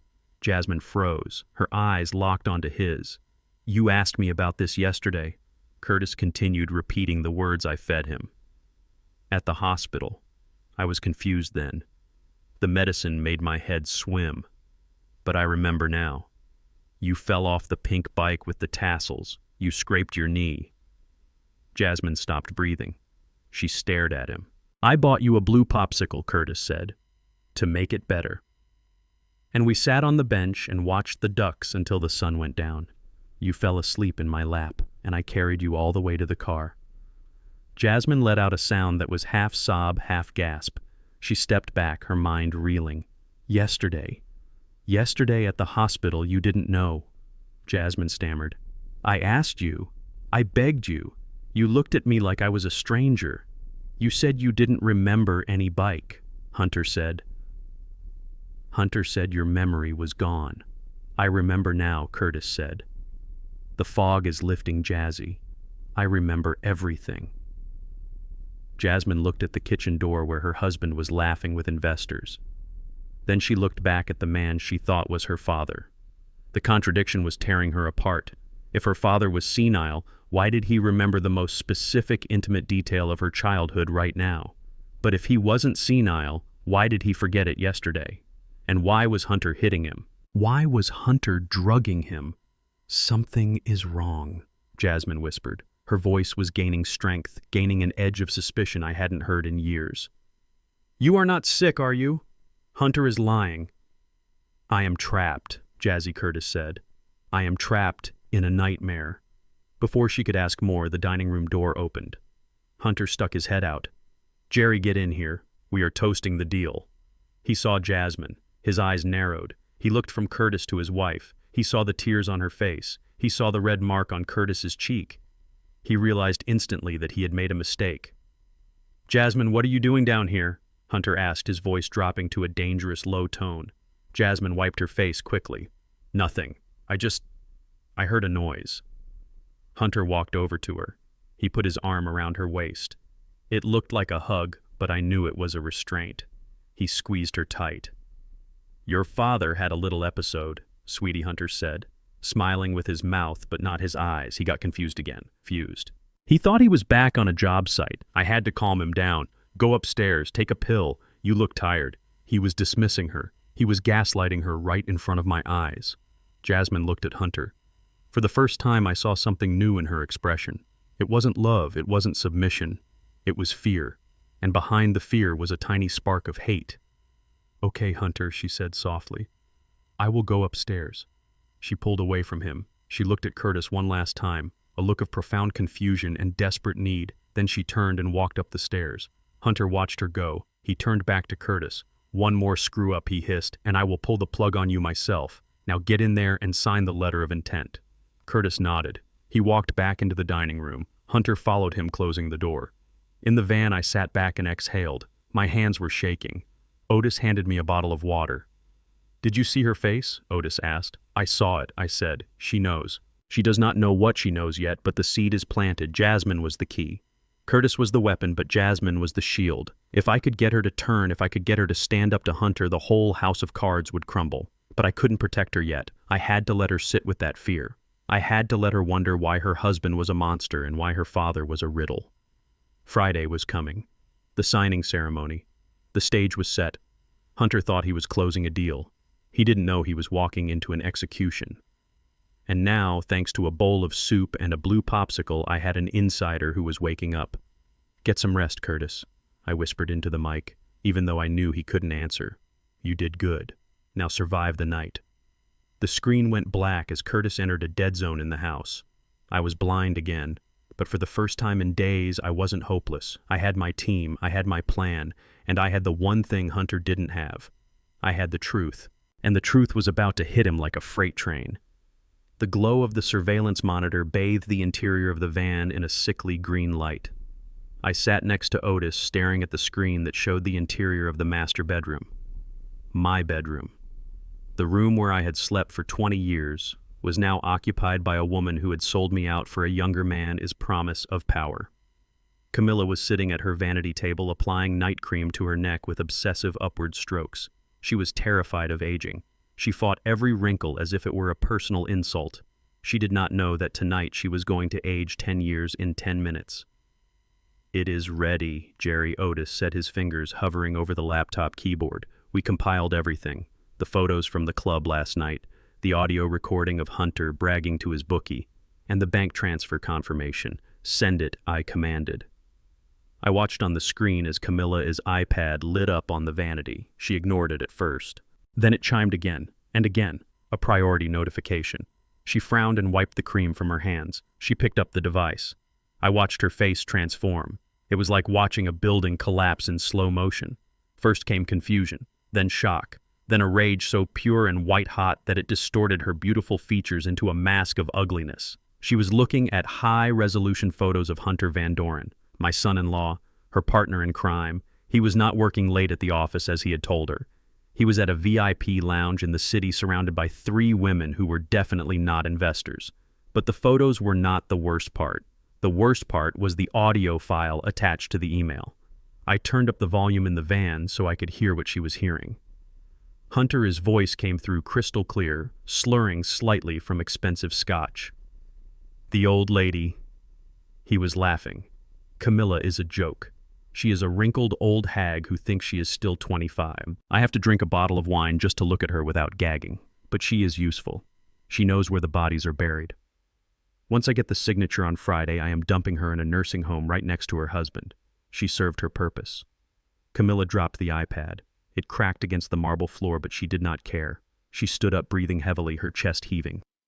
Then she saw the last attachment. It was a screenshot from the Cayman Islands bank server. The $2 million in loose diamonds that she had stolen from our safety deposit box just days ago had been liquidated. The cash had been deposited into an account solely in Hunter's name. She let out a scream that the microphone barely contained. It was the sound of a thief realizing she had been robbed. She stormed out of the bedroom. I switched cameras, following her down the grand staircase. She was moving like a predator. She was heading for the study where Hunter was drinking my whiskey and counting his chickens before they hatched. "This is it," Otis whispered. The alliance is broken. Camilla threw open the double doors of the study. Hunter was sitting at my desk, his feet propped up on the leather surface. He looked up annoyed at the intrusion. "Not much, Camilla," he sneered. "You thief!" Camilla shrieked. She flew across the room and swept the glass off the desk. It shattered against the bookshelf. "You stole my money. You stole the diamond money. That was my insurance policy. That was mine." Hunter stood up slowly, wiping whiskey droplets from his shirt. He did not look apologetic. He looked bored. "Technically, it was Jerry's money, Camilla. You just carried the bag. You promised me," Camilla yelled, her voice cracking. "You said we were partners. You said we would split everything 50-50. You said I was the only one who understood you." Hunter laughed. It was a cruel, dry sound. "Oh, grow up, Camilla. Partners. Look at you. You are a 58-year-old secretary who married her boss for money. You are a parasite. You bring nothing to the table except greed and paranoia. Did you really think I was going to split a $10 million empire with you? Did you really think I enjoyed our little strategy sessions?" He walked around the desk, closing the distance between them. Camilla held her ground, but I could see her trembling. "I made you," Camilla hissed. "I got you the access codes. I swapped the medication. I forged the signature on the power of attorney. Without me, you are just a broke broker with a gambling addiction. I can destroy you, Hunter. I can call the police right now. I can tell them everything." Hunter stopped inches from her face. His expression changed from boredom to menace. The predator had decided to stop playing with its food. "You won't call anyone," he said softly, "because you are just as guilty as I am. You think the police will cut you a deal. You poisoned your husband. You conspired to commit fraud. You go down just as hard as I do. I do not care," Camilla screamed. "I would rather rot in jail than let you play me for a fool. You used me. You called me a hag." "I heard the recording, Hunter. I saw the pictures." Hunter's eyes narrowed. He looked around the room, realizing someone had leaked information. But he did not have time to figure out who. He had a hysterical woman threatening to blow up his entire operation 48 hours before the finish line. "You are hysterical," Hunter said, his voice dripping with venom. "You need to calm down. You are acting like a crazy old woman." "Don't you call me old," Camilla shrieked. She raised her hand to slap him. It was a reflex born of humiliation and fury, but Hunter was faster. He caught her wrist in midair. He squeezed it until she cried out. "Do not touch me," he snarled. He twisted her arm and shoved her backward. Camilla stumbled in her high heels. She fell hard, hitting her hip against the heavy oak coffee table before crashing onto the floor. I flinched in the van. Even though she had betrayed me, even though she had left me to rot, seeing a man hit a woman made my blood boil. But I could not intervene. Not yet. Camilla lay on the floor looking up at him in shock. Her perfect hair was a mess. Her face was pale. "You hit me," she whispered. Hunter looked down at her with pure disgust. He adjusted his cuffs. "You are a liability, Camilla. I should have dealt with you weeks ago. You think I loved you. You were a pawn, a chess piece, and now you are off the board." Camilla scrambled backward crab, walking across the carpet away from him. She was terrified. She finally saw the monster behind the expensive suit. She scrambled toward the door. "I am leaving," she sobbed. "I am going to the station. I am telling them everything. I do not care what happens to me. I want you dead." She tried to stand up, but her heel broke. She fell against the doorframe, grabbing the handle. Hunter moved with terrifying speed. He grabbed a handful of her hair, yanking her head back. She screamed. He dragged her away from the door like she was a rag doll. "You are not going anywhere," he roared. "You stay right here until I get my money." He dragged her out of the study and down the hallway toward the kitchen. I switched cameras, frantically tracking them. He kicked open the door to the pantry.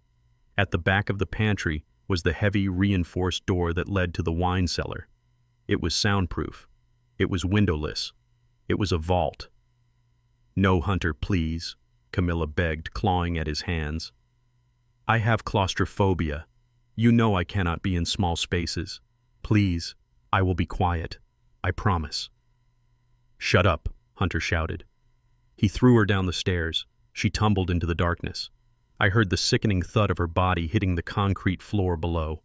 She started screaming a high-pitched wail of absolute terror. Hunter slammed the heavy door shut. He threw the deadbolt. He leaned his forehead against the wood, breathing hard.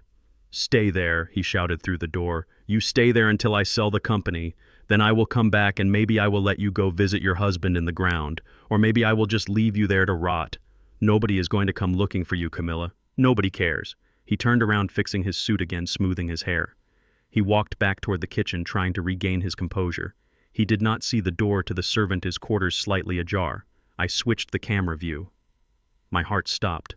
Jasmine was standing there. She was hidden in the shadows of the narrow hallway that led to the laundry room. She was wearing her pajamas, clutching her robe tight around her body. Her hand was clamped over her mouth, stifling a scream. Tears were streaming down her face like rain. She had seen it all. She had seen her husband, the man she married, the man she defended against her own father, throw her mother down a flight of stairs. She had heard him call her mother a pawn. She had heard him admit to the poisoning and the fraud. Hunter walked right past her hiding spot. He was too full of adrenaline, too focused on his own survival to notice his wife trembling 5 feet away. He went to the fridge, grabbed a bottle of water and chugged it. Then he pulled out his phone and made a call. "Yeah, it is me," he said, his voice shaking slightly. "The deal is still on. I just had to take out some trash. No, do not worry about the old lady. She is contained. Friday, noon. Have the money ready." He walked out of the kitchen, heading upstairs to the guest room where he had been sleeping. Jasmine waited until his footsteps faded. She stepped out of the shadows. She looked at the pantry door where her mother was locked in the dark. She took a step toward it, wanting to help. But then she stopped. She looked at the ceiling toward where Hunter was. Fear paralyzed her. If she opened that door, Hunter would hear. If she tried to help her mother, she would be next. She knew that now. She knew he was capable of anything. She backed away. She retreated into the laundry room. She slid down the wall and pulled her knees to her chest. She rocked back and forth, silently sobbing. Her world had shattered. The father she thought was crazy was innocent. The husband she thought was a savior was a devil, and her mother was a co-conspirator who had turned on her own family for diamonds. In the van, Otis looked at me. "She knows Jerry," he said quietly. "She knows everything now." I nodded. My throat was tight. It broke me to see my baby girl in that much pain, to see her innocence ripped away so violently. But it was necessary. I could not save her with lies. The truth is a blade. It cuts deep, but it cuts out the rot.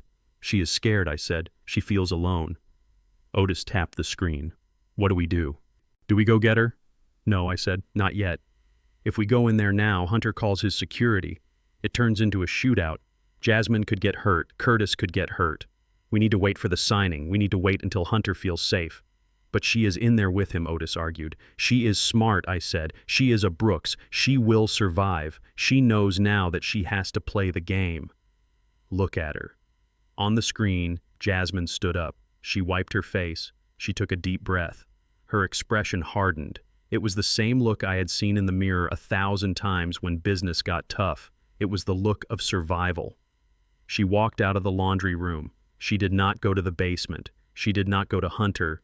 She went to the library. She picked up the landline phone. She dialed a number. I leaned forward. "Who is she calling?" She hung up after 2 rings. Then she dialed again. "She is checking to see if the lines are monitored," I realized. Smart girl. She put the phone down. She went to the desk. She grabbed a piece of paper and a pen. She wrote something down. Then she folded it tiny and tucked it into her slipper. She walked out of the library and headed for the stairs. She was going back to the lion's den. She was going to sleep in the same house as the monster. I sat back in the van seat. The pieces were all on the board now. Camilla was neutralized. Curtis was turned, and Jasmine was awake. Hunter was alone, and he did not even know it. "Friday," I whispered. "Friday, we end this." I looked at the screen one last time at the heavy door of the wine cellar. Camilla was in there screaming in the dark. Part of me wanted to feel sorry for her, but I remembered the cold soup. I remembered the years of deception. She had made her bed in the dark. Now she had to lie in it. "Let us go, Otis," I said. "I have a funeral to prepare for, and the corpse needs to look his best." The grand ballroom of the Plaza Hotel smelled of fresh lilies and desperation. I was standing just outside the double mahogany doors, listening to the hum of the air conditioning and the murmur of 100 voices inside. Otis stood next to me. He straightened my tie. It was not the Italian silk tie I had worn for the last decade. It was a polyester blend I bought at a discount store in 1982. It was the tie I wore when I signed my first contract. It was the tie I wore when I buried my father. It was the only armor I had left. Inside the room, the sharks were circling. I could picture it perfectly. The long table draped in white linen, the crystal water pitchers sweating in the heat of the television lights, the lawyers sitting like vultures waiting for the carcass to fall. Hunter was standing behind the chair at the head of the table. He was smiling, that perfect white smile, but I knew his shirt was soaked with sweat. The Russian deadline was less than an hour away. If that money did not hit his account by noon, he was a dead man walking. Curtis sat in the chair. He was wearing my face. He was wearing my $3,000 suit. But he looked small. He looked like a child wearing his father's clothes. Hunter rested his hand on Curtis's shoulder. To the cameras and the press, it looked like a gesture of support, a loving son-in-law standing by the retiring patriarch. But I knew better. I knew that Hunter's grip was tight enough to bruise. I knew he was leaning down, whispering poison into Curtis's ear. "Sign it, old man." Hunter whispered, his voice barely audible over the shutter clicks of the cameras. "Sign it and you walk out of here. Sign it and you get your money. But if you hesitate, if you twitch, I will make sure your little girl never wakes up." I imagined Curtis flinching. I imagined the cold steel of a small blade or just the hard knuckle of Hunter's thumb digging into his spine through the chair. Hunter was desperate. He was cornered. And a cornered animal is the most dangerous kind. The investors from Dubai sat across from them. They looked impatient. They checked their gold watches. They did not care about the drama. They just wanted the assets. They wanted the land, the equipment, the contracts. They wanted to strip my legacy for parts and ship it overseas. The lawyer slid the document across the table. It was thick, heavy. It was the death certificate of Brooks Construction. The paper made a dry, rasping sound against the cloth. "Please sign here, Mr. Brooks," the lawyer said, holding out a heavy fountain pen. "And initial here. And here." Curtis reached for the pen. His hand was trembling. It was not a subtle shake. It was a violent tremor, like a leaf in a gale. He gripped the pen so hard his knuckles turned white. He lowered the tip to the paper. The ink bled into the page, creating a dark blot that spread like a cancer. He stopped. He lifted the pen. He looked at the signature line. It was just a line. But to him, it was a trigger. If he signed, he killed my company. If he did not sign, Hunter killed his daughter. He froze. The room went silent. The only sound was the hum of the cameras. "Is there a problem, Mr. Brooks?" One of the investors asked, his voice thick with an accent and annoyance. Curtis opened his mouth, but no words came out. The pen slipped from his sweat-slicked fingers. It clattered onto the table and rolled off the edge, hitting the carpet with a dull thud. A murmur ran through the room. Hunter's smile vanished. He bent down to pick up the pen. As he straightened up, he leaned close to Curtis's ear. His face was a mask of pure fury hidden from the audience by the angle of his body. "Pick it up," Hunter hissed. "Pick it up and sign the paper. If you drop it again, I will text my guy right now. Do you understand me? She dies today, Curtis. She dies because you have shaky hands." Hunter shoved the pen back into Curtis's hand. He wrapped his own hand around Curtis's fist, forcing him to grip it. "He is having a moment," Hunter announced to the room, his voice booming with false joviality. "It is an emotional day. 40 years of leadership. It is hard to let go." Curtis looked up. He did not look at Hunter. He did not look at the contract. He looked past the lights, past the investors, past the cameras. He looked straight at the double doors at the back of the room. He was looking for me. I saw the signal on the monitor Otis was holding. Curtis blinked 3 times. That was it. He was done stalling. He was ready to die or be saved. "It is time," I said to Otis. Otis nodded. He signaled the boys. 24 men from the neighborhood lined up behind me. They were not wearing suits. They were wearing work boots and denim. They were wearing the uniform of the people who actually built this city. "Open it," I commanded. Otis kicked the double doors. They flew open with a crash that sounded like a gunshot. The heavy wood slammed against the walls, and the noise echoed through the silent ballroom like a thunderclap. Every head in the room turned. The cameras swiveled. The flashbulbs popped blindingly. I stepped into the light. I was not wearing the Italian silk they expected. I was wearing a gray wool suit that was 20 years out of style. The elbows were shiny with wear. The cuffs were frayed. It smelled of cedar and old memories. It was the suit I wore the day I laid the first brick of the first building I ever owned. It was the suit of a working man. I walked down the center aisle. My footsteps were heavy and deliberate. I did not limp. I did not hunch. I walked with the chest out, pride of a man who owns the ground he walks on. The silence in the room was absolute. It was the silence of a collective brain freeze. They looked at the man at the table in the expensive suit. Then they looked at me. They looked back and forth. It was like seeing a glitch in the Matrix. 2. Jeremiah Brooks. One polished and shaking, one rough and rock steady. Hunter froze. His hand was still on Curtis's shoulder. His mouth hung open. For the first time since this nightmare began, he looked truly terrified. He looked like a man seeing a ghost. I stopped 10 feet from the table. I looked Hunter dead in the eye. I did not shout. I did not scream. I projected my voice so it hit the back wall and bounced back. I am Jeremiah Brooks, and I am not selling a single brick of my company. The room exploded. Reporters started shouting questions. The investors stood up, knocking over their chairs. Lawyers were scrambling for their papers. "Who is that?" Hunter screamed, pointing at me. "Security.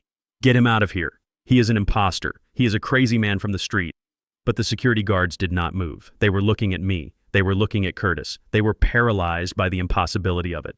I walked closer. I climbed the steps to the stage. I stood next to Curtis.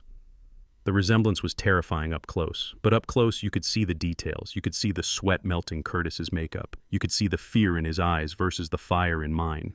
I looked at the crowd. "Look at us," I roared. "Look closely. This man wears my face, but he does not wear my history." I raised my right hand. I held it up for the cameras. Hunter says I am crazy. Hunter says I am sick. But Hunter forgot one thing. You can steal a man his suit. You can steal his signature. But you cannot steal his scars. I slammed my hand down on the table right next to the contract.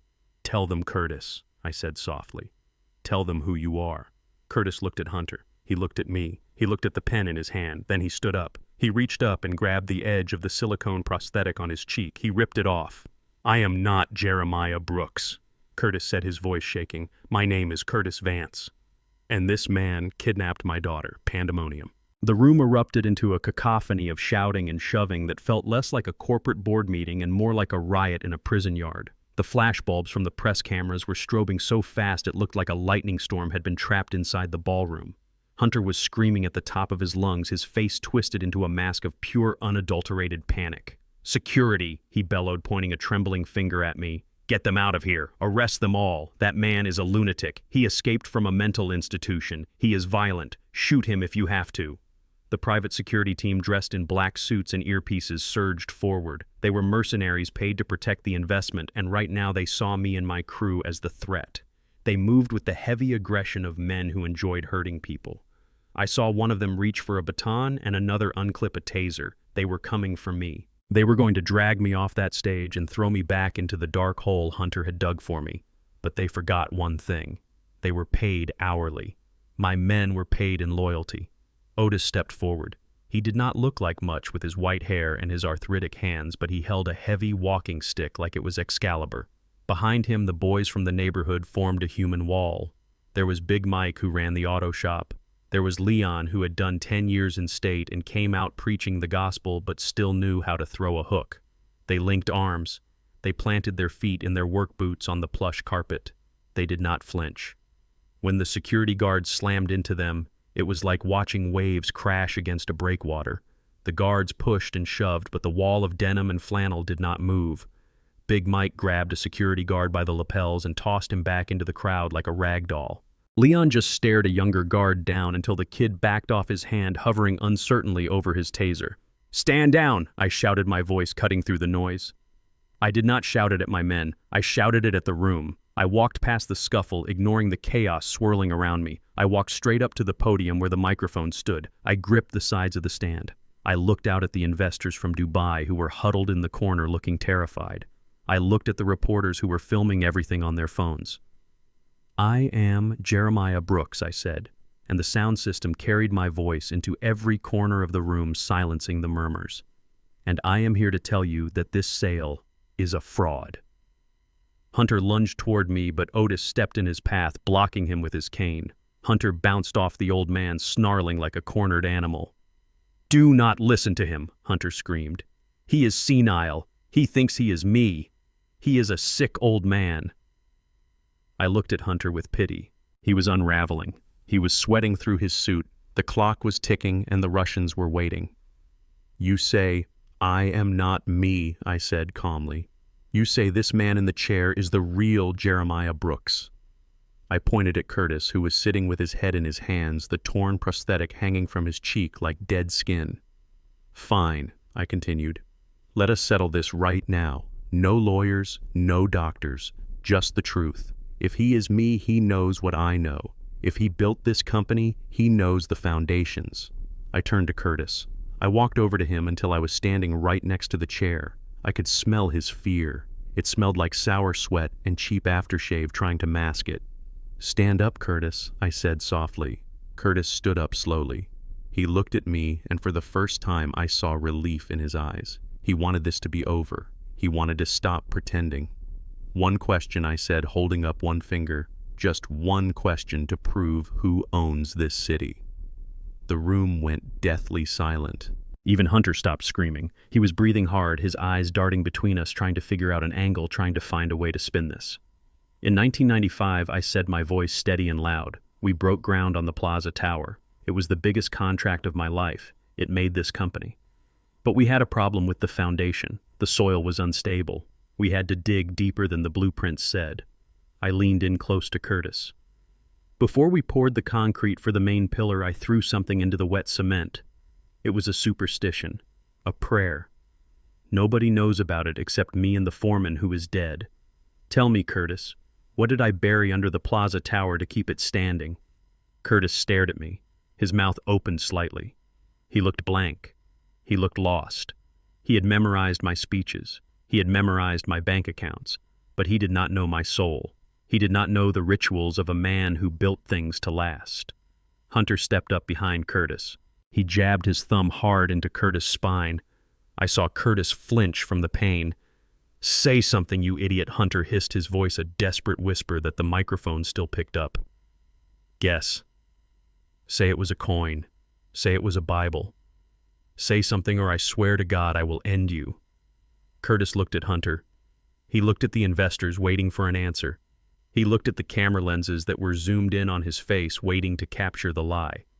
Then he looked at me. He looked at the real scar on my hand. He looked at the fire in my eyes. And he made a choice. He reached up with both hands. He grabbed the expensive silver wig that Hunter had paid thousands of dollars for.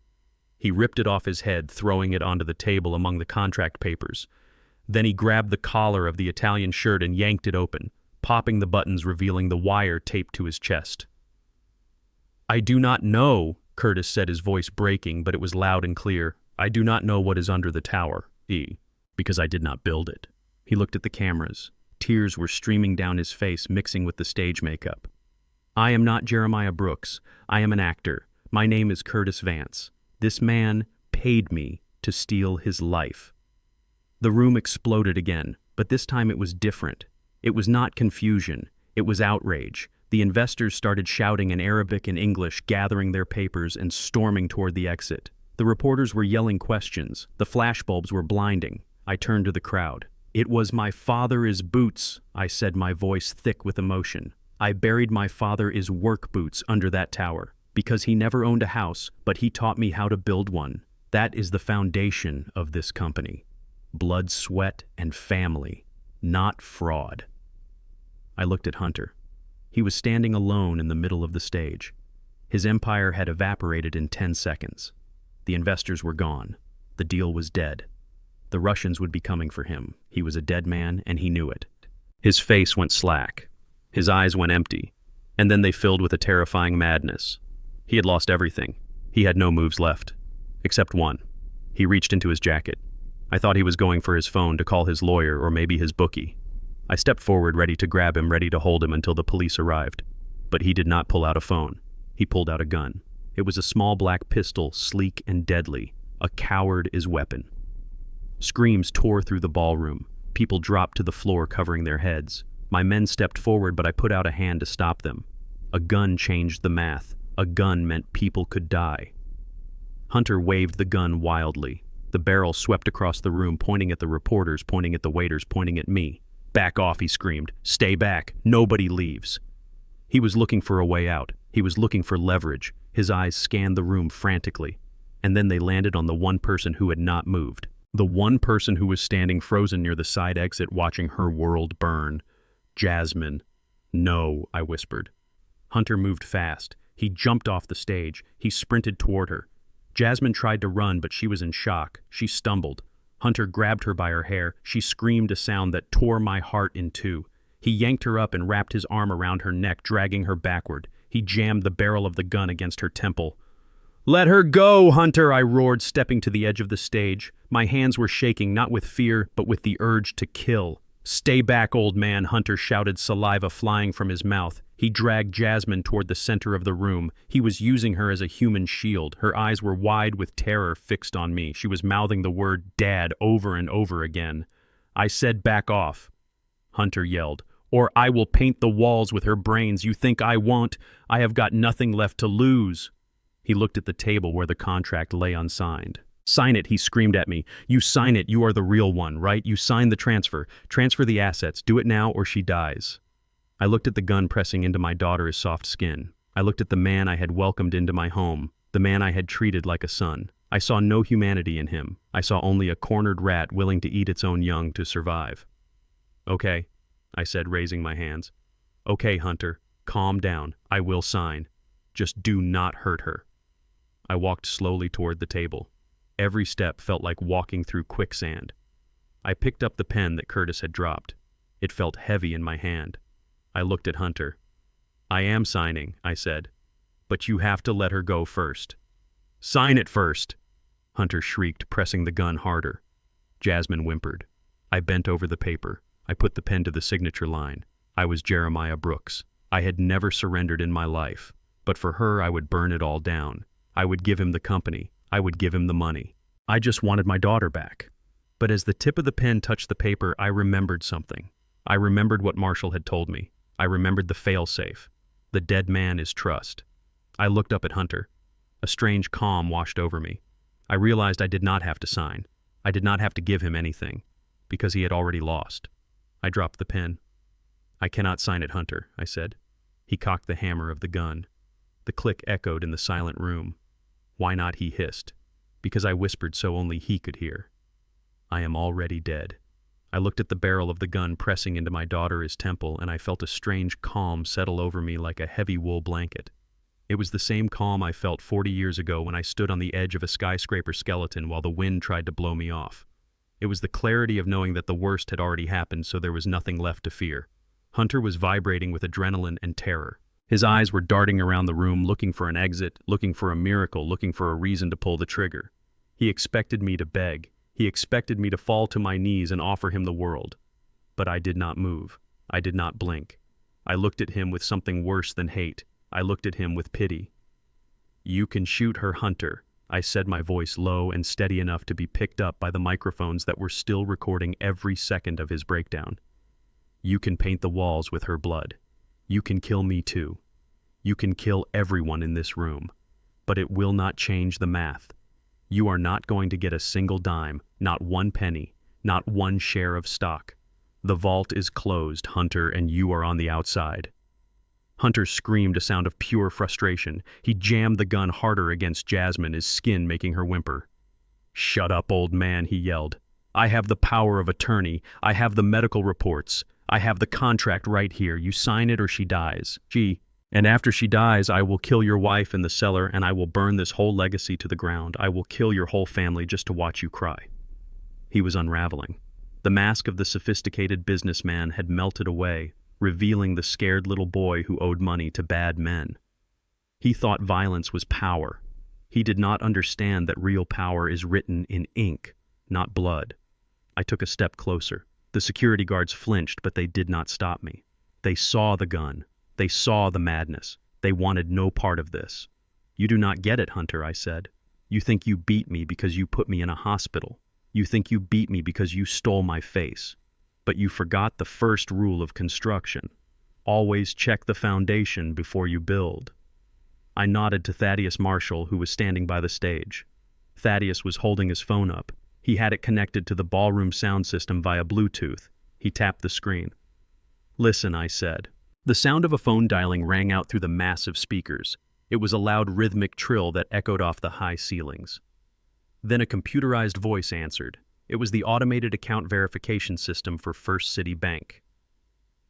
"Welcome to First City Bank Corporate Services," the robotic voice said. "Please enter your account number." Marshall typed in the number. We all knew it by heart. It was the main operating account for Brooks Construction, the account that held the liquidity for the entire empire. "Please enter your security PIN," the voice asked. Marshall typed it in. The room held its breath. Hunter was staring at the speakers, his gun wavering slightly. He knew something was wrong. He could feel the floor dropping out from under him. "Account verified," the voice said, cheerful and cold. "Current available balance, $0.00." The silence that followed was absolute. It was heavier than the silence of a tomb. Hunter lowered the gun just an inch. His face went slack. What he whispered. "That is impossible. There was $50 million in there yesterday." Marshall typed again. He accessed the investment portfolio. Current balance, $0.00. He accessed the offshore holding accounts. Current balance, $0.00. Hunter looked at me. His eyes were wide, filled with a dawning horror. He looked like a man who had just realized he had jumped out of a plane without a parachute. "Where is it?" he screamed. "Where is the money, Jerry? You moved it. You cannot move it. I have the power of attorney." I froze the accounts. I shook my head slowly. "I did not move it, Hunter. You did." I took another step forward. I wanted him to see the victory in my eyes. "It is called the dead man is trust," I said. "It is a clause I wrote into the corporate bylaws 20 years ago. It is a poison pill, a fail-safe. The moment a court declares me mentally incompetent, the moment a death certificate is signed, or the moment I am declared missing without a body, the trust activates." I pointed at the papers on the table. "You were so eager to erase me, Hunter. You bribed the doctors. You forged the medical reports. You filed the emergency motion with the court this morning to declare me a vegetable. You succeeded. Congratulations. You proved legally that Jeremiah Brooks is gone." I paused, letting the words sink in. And the second that court order was stamped, the dead man is trust executed. Clause 1 states that in the event of my incapacity, 100% of my liquid assets, my stocks, and my property titles are automatically and irrevocably transferred to the National Association of Black Veterans. It is a donation, Hunter, a charitable gift. It happened at 9 a.m. this morning. The money is gone. The company you are trying to sell is an empty shell. It owns nothing. It is worth nothing. I smiled. It was a cold, hard smile. "You spent months trying to steal my kingdom. You lied. You cheated. You hurt my family, and all you managed to steal was a pile of paper and a whole lot of debt. You are holding a gun to my daughter's head for $0. Hunter staggered back. The reality of his failure hit him like a physical blow. He had committed crimes that would put him away for life. He had destroyed his marriage. He had tormented a dying girl, and he had done it all for absolutely nothing. "No," he muttered, shaking his head. "No, you are lying. It is a trick. You can reverse it. Call the bank. Reverse it now." "I cannot," I said. "That is the beauty of a dead man is trust. Dead men cannot change their minds. It is done." Hunter looked around the room. The investors were gone. The reporters were filming his ruin. He was alone on an island of his own making. And then in the pocket of his beige suit, his phone began to ring. It was not a normal ringtone. It was a specific jarring buzzer. Hunter froze. He knew that ringtone. He had set it for only one contact. Petrov. The Russian mob. The deadline had passed. The money was not there. And now the Reaper was calling to collect. Hunter stared at the vibrating pocket of his jacket. His face turned the color of ash. His hand shook so violently that the gun rattled against Jasmine's head. He knew what that call meant. It meant there was no escape. It meant prison was the safest place he could go because on the street he was a dead man. He looked at me. He looked at the phone. He looked at the gun. He was trapped in a box with no doors. His breathing became shallow and rapid. He was hyperventilating. Panic had taken the wheel. "It is over, Hunter," I said, my voice commanding. Put the gun down. The police are outside. The Russians know where you are. You have one card left to play. Do not throw it away by hurting her. If you hurt her, you die today. If you let her go, you might live to see a jail cell." Hunter looked down at Jasmine. He did not see his wife anymore. He did not see a person. He saw a hostage who had lost her value. His grip on her neck loosened just a fraction. His eyes drifted to the buzzing phone in his pocket, distracted by his own impending doom. That was the mistake. Jasmine felt the hesitation. She felt his arm relax. She saw her chance. She did not scream. She did not try to pull away. She opened her mouth and clamped her teeth down onto the fleshy part of Hunter's forearm. She bit him with everything she had. She bit him with the rage of a woman betrayed. She bit him for the lies. She bit him for her mother in the cellar. She bit him for me. Hunter howled in pain. He instinctively yanked his arm back. The gun swung away from her head. Jasmine dropped to the floor. She scrambled on her hands and knees, crawling away from him, crawling toward me. "Run, Jazzy!" I shouted. She scrambled across the carpet, her heels kicking off her dress, tearing. She threw herself behind my legs, burying her face in my coat. I wrapped my arms around her, shielding her with my body. I turned my back to Hunter, exposing myself to the gun. But I did not care. I had my daughter back. The money was gone. The company was gone. But I had the one thing that mattered. I looked over my shoulder at Hunter. He was clutching his bleeding arm, staring at us with wild eyes. The phone in his pocket stopped ringing. The silence returned. He raised the gun again, pointing it at my chest. But his hand was wavering. He knew it was over. He knew he had lost. "Shoot me," I challenged him. "Go ahead. Add murder to the list. It will not bring the money back. It will not stop the Russians. You are done, Hunter. You are just a ghost haunting a room full of living people." He stared at me. And for the first time I saw tears in his eyes. Not tears of remorse. Tears of a spoiled child who broke his favorite toy and realized no one was going to buy him a new one. "I hate you," he whispered. "The feeling is mutual, son," I said. "Now drop it, or my friends here will drop you." Otis and the boys stepped forward, cracking their knuckles. The security guards stepped back, letting them pass. Even the mercenaries knew when the tide had turned. Hunter was alone. Completely and utterly alone. Hunter stood alone in the center of the ballroom, and the silence around him was heavy enough to crush a man.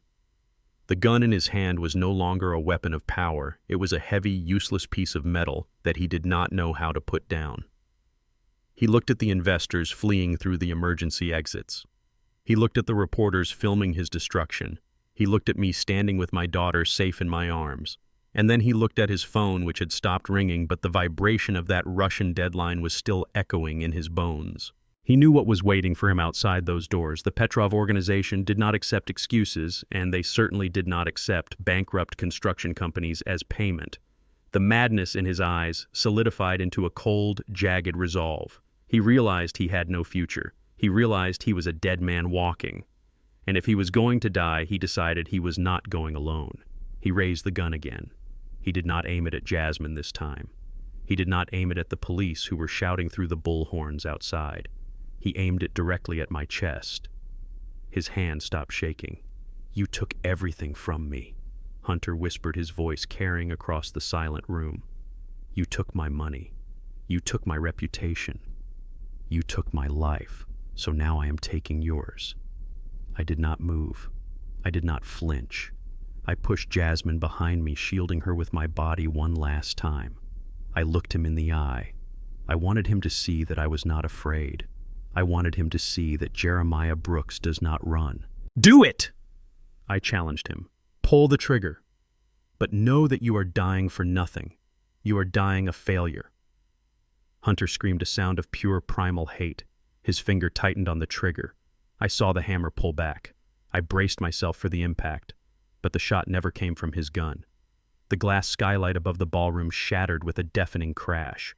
Tactical ropes dropped from the ceiling, and heavily armed SWAT officers descended like black angels of judgment. At the same time, the side service doors burst open. Mr. Henderson had done his job. He had not just called the regular police, he had called in the full tactical response team, alerting them to an active shooter situation with high-value hostages. "Drop the weapon," the lead officer screamed.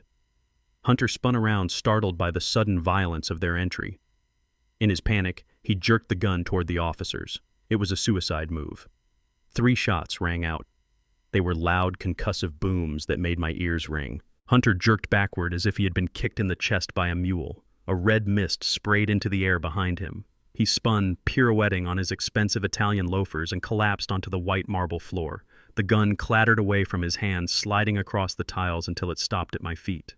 The room was filled with the smell of gunpowder and the shouts of officers securing the perimeter. I stepped forward, away from Jasmine. I walked over to where Hunter lay. He was gasping for air, his hand clutching his shoulder where the bullets had shattered the bone. He was not dead. The police shoot to stop the threat, not to execute.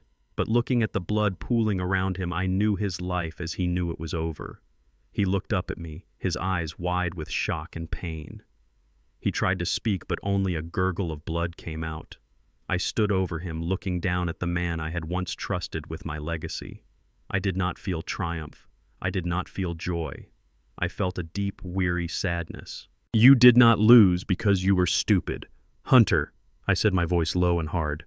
"You are smart. You are brilliant even. You built a house of cards that almost fooled the world."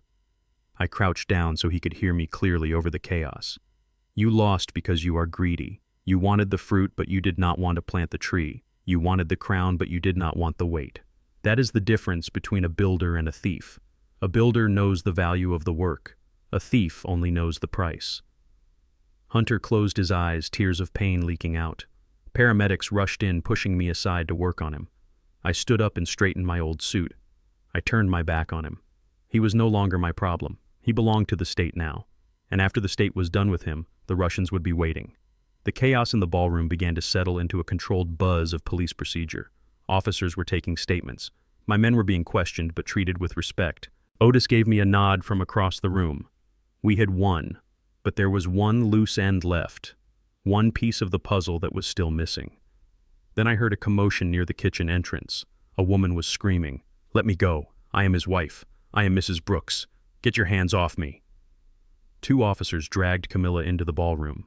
She looked like a wreck. Her red dress was torn and covered in dust from the wine cellar floor. Her hair, which was usually lacquered into a helmet of perfection, was wild and matted. Her makeup was smeared, giving her the appearance of a deranged clown. She had been locked in the dark for 2 days, terrified, alone, and listening to her own demons. She scanned the room, her eyes darting frantically until they landed on me. For a second, she looked confused, seeing me standing there in my old suit. Then she saw Curtis sitting on the edge of the stage, wiping makeup off his face. And finally, she saw the pool of blood where Hunter had fallen. The reality of the situation hit her. She realized the coup had failed. She realized she was alone. She broke free from the officers with a burst of desperate strength. She ran toward me. She threw herself at my feet, grabbing my legs. She was sobbing hysterically. "Jerry, oh, thank God," she wailed. "Thank God you are okay. It was awful. He locked me up. Hunter is a monster. He forced me, Jerry. He forced me to do everything."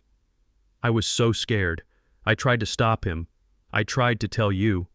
I looked down at the woman I had shared my bed with for 20 years.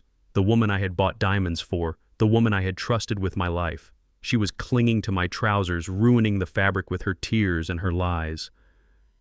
"Please, baby," she begged, looking up at me with those big manipulative eyes. Tell them I am a victim. Tell them I love you. We can fix this. We can go back to how it was. I forgive you for everything. Just help me." I felt a cold disgust rise in my throat. She forgave me. She had the audacity to say she forgave me. I reached down and pried her fingers off my legs. I did it slowly, deliberately. I stepped back, creating a physical distance between us that matched the emotional chasm she had created. "Get up, Camilla," I said, my voice ice cold. She stood up, trembling, wiping her face, hoping she had broken through. "Jerry," she whispered, reaching for my hand. I reached into my pocket. I pulled out the small digital recorder that Curtis had worn during the dinner. I held it up. "Do not touch me," I said. I pressed the play button. Camilla's voice rang out clear and sharp, cutting through her sob story. "Hurry up, Hunter. The smell of this old man is making me sick. I cannot wait until he is gone so I can breathe again. Just put him in the asylum and let him rot. I want the money." The recording ended. The silence that followed was absolute. Camilla went pale. Her mouth opened and closed, but no words came out. The mask of the victim crumbled, revealing the greedy, hateful woman underneath. I handed the recorder to the nearest police officer. "This is evidence," I said loud enough for everyone to hear. "This is Mrs. Brooks conspiring to commit fraud, kidnapping, and involuntary commitment. She was not forced officer. She was the architect." Camilla looked at the officer, then back at me, her face twisted into a snarl. "You old fool," she spat, showing her true colors at last. "You should have died. You are nothing but a walking wallet. I hated every second with you. I hated your touch. I hated your voice. I deserved that money. I earned it putting up with you." I looked at her, and I felt nothing. No anger, no love. Just a profound sense of relief that I never had to pretend to like her cooking again. "You loved the money more than you loved yourself, Camilla," I said. "You sold your soul for diamonds. Now you can go sit in a cell and think about how much they were worth. Officer, take her away." The police grabbed her arms. This time she did not fight. She went limp, defeated by her own words. As they dragged her out, she did not look at me. She looked at the chandeliers above, calculating how much they would fetch at auction. She was a tragedy of her own making. I watched her go. The ballroom was almost empty now. The press had been ushered out. The paramedics had taken Hunter away. It was just me, the police, and one other person sitting quietly on the edge of the stage, Curtis. He was still wearing my suit, but he had taken off the jacket. He sat with his elbows on his knees, staring at the floor. He looked exhausted. He looked small. He was not an imposter anymore. He was just a man who had made a lot of bad choices for a good reason. I walked over to him. He looked up, flinching slightly, expecting a blow or handcuffs. "Mr. Brooks," he said, his voice hoarse. I did what you said." "You did?" I agreed. "You played the part perfectly. You bought me the time I needed." Curtis looked around the empty room. "Am I going to jail?" "Probably," I said honestly. "You committed fraud, Curtis. You impersonated me. You signed legal documents. The law does not care about your reasons. You are going to have to answer for that." Curtis nodded, tears welling in his eyes again. "I know. I wanted to save her." I reached into the inside pocket of my old gray jacket. I pulled out a checkbook. It was not the company checkbook. It was my personal account. The one that the dead man's trust had not touched because it was in a credit union in the neighborhood. I wrote a check. I wrote it for $1 million. I signed it with my own hand, steady and firm. I tore the check out and held it out to him. "This is for her," I said. Curtis stared at the piece of paper. His hand shook as he took it. He looked at the zeros. He looked at me. "Why?" he whispered.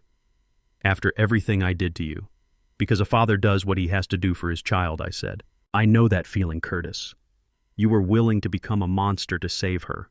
I can respect the motive even if I hate the method." He clutched the check to his chest like it was a lifeline. Thank you, Mr. Brooks. I will pay you back. I swear. I do not want your money," I said, my voice hardening. "And I do not want your gratitude."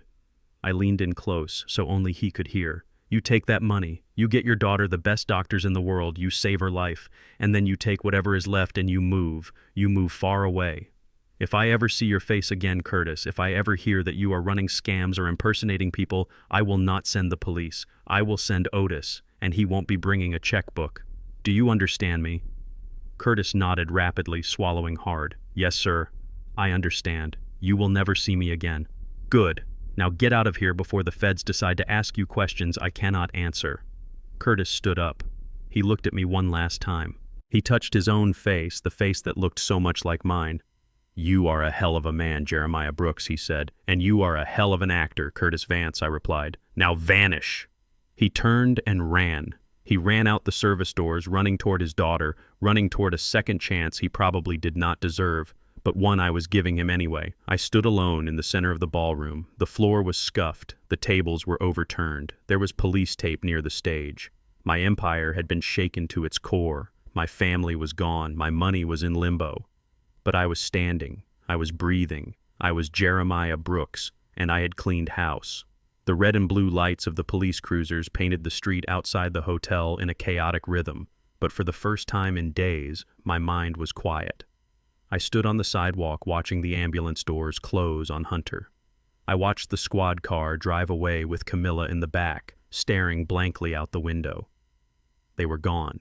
The parasites had been surgically removed. But the wound they left behind was standing right in front of me, shivering in a torn evening gown and holding her high heels in her hand. Jasmine looked at me with the eyes of a child who had woken up from a nightmare, only to realize the monster was real. She took a step toward me, her lower lip trembling. She reached out to grab my coat, looking for the safety she had known her entire life. "Daddy," she sobbed, "I want to go home. Please take me home. I cannot be alone. I am scared." I looked at my daughter. I wanted to wrap her in my arms. I wanted to put her in the back of my car, drive her to the mansion, and tell her that everything was going to be okay. That was what I had always done. When she failed a test, I fixed it. When she crashed her first car, I bought her a new one. When she married a man I did not trust, I gave him a job. I had spent 30 years paving the road in front of her so she would never stumble, and that was exactly why we were standing here tonight. I stepped back. I did not let her touch me. The rejection hit her like a slap. She froze her hand, hovering in the air. "You cannot go home, Jasmine," I said, my voice heavy with a grief that felt older than my bones. "The mansion is a crime scene, and even if it wasn't you, do not live there anymore. You made your choice. You chose him." But I didn't know, Jasmine cried. "He lied to me. He tricked me. He did lie, I agreed. But you saw the bruises on me at the hospital and you looked away. You saw him hit Curtis in the kitchen and you stayed silent. You saw him throw your mother down the stairs and you hid in the laundry room. You were not tricked, Jasmine. You were cowardly." She flinched. She dropped her gaze to the pavement, tears splashing onto her bare feet. "I know," she whispered. "I am sorry. I was trying to survive. I will do better, Daddy. I promise. Let me come back. I will take care of you. We can be a family again." I shook my head slowly. "We cannot go back," I said. "I broke you, Jasmine. I broke you by making your life too easy. I protected you so much that you never learned how to fight. You never learned how to stand on your own 2 feet. If I take you back now, if I let you move into the guest room and pay your bills, I am just finishing the job Hunter started. I am keeping you weak." I reached into my pocket and pulled out a card. It was not a credit card. It was a business card for a small apartment complex in the city, one of the affordable ones I owned through a shell company. "Go here," I said, handing it to her. "The manager knows me. He will give you a unit. It is small, it is loud, but it is safe." Jasmine looked at the card with horror. "The Heights," she said. "Daddy, that is." "That is a bad neighborhood." "It is a starting line," I corrected her. "You are going to get a job, Jasmine. Not at my company. You are going to wait tables or answer phones or scrub floors. You are going to earn your bread. You are going to learn what a dollar actually weighs." "But my son," she cried. "Your grandson, he needs private school. He needs clothes." I reached into my pocket again. I pulled out a check. It was already written. "This is for the boy," I said. "This pays for his school and his medical bills, directly to the institutions. Not a penny goes to you. If I find out you spent a dime of this on yourself, I will cut him off too. Do you understand?" Jasmine stared at me. She saw the iron in my eyes. She realized that the ATM was closed. The daddy who fixed everything was gone. In his place was Jeremiah Brooks, the man who survived the streets. "I hate you," she whispered. "I know," I said softly. "But one day when you look in the mirror and you see a woman who can survive without a man holding her hand, you might just thank me." I turned my back on her. It was the hardest thing I have ever done. Harder than building the tower. Harder than fighting the assassin. I walked away listening to her crying on the sidewalk. I did not look back. I had to let her fall, so she could finally learn how to get up. The next morning, I walked into the lobby of Brooks Construction. The security guard at the front desk looked up. He did not ask for ID. He stood up and saluted. "Welcome back, Mr. Brooks." I nodded and walked to the elevator. I pressed the button for the top floor. The ride was smooth and silent. When the doors opened, the office was in chaos. People were packing boxes. Shredders were running. Hunter's cronies, the yes men he had hired to replace my loyal staff, were trying to loot the ship before it sank. I walked into the bullpen. "Stop," I said. I did not shout, but the room froze. I walked to the center of the room. I looked at the vice president of operations, a man named Miller, who had helped Hunter forge the inventory reports. "Get out," I said. Miller stammered. "Mr. Brooks, we thought, the trust." "The trust has a clause," I said, my voice echoing off the glass walls. "The Lazarus clause. If Jeremiah Brooks proves he is alive and of sound mind within 30 days of the transfer, the assets revert. I am alive, I am sane, and I am taking back my house. I looked around the room. If you helped him, pack your things. If you looked the other way, pack your things. If you want to work for a ghost, get out.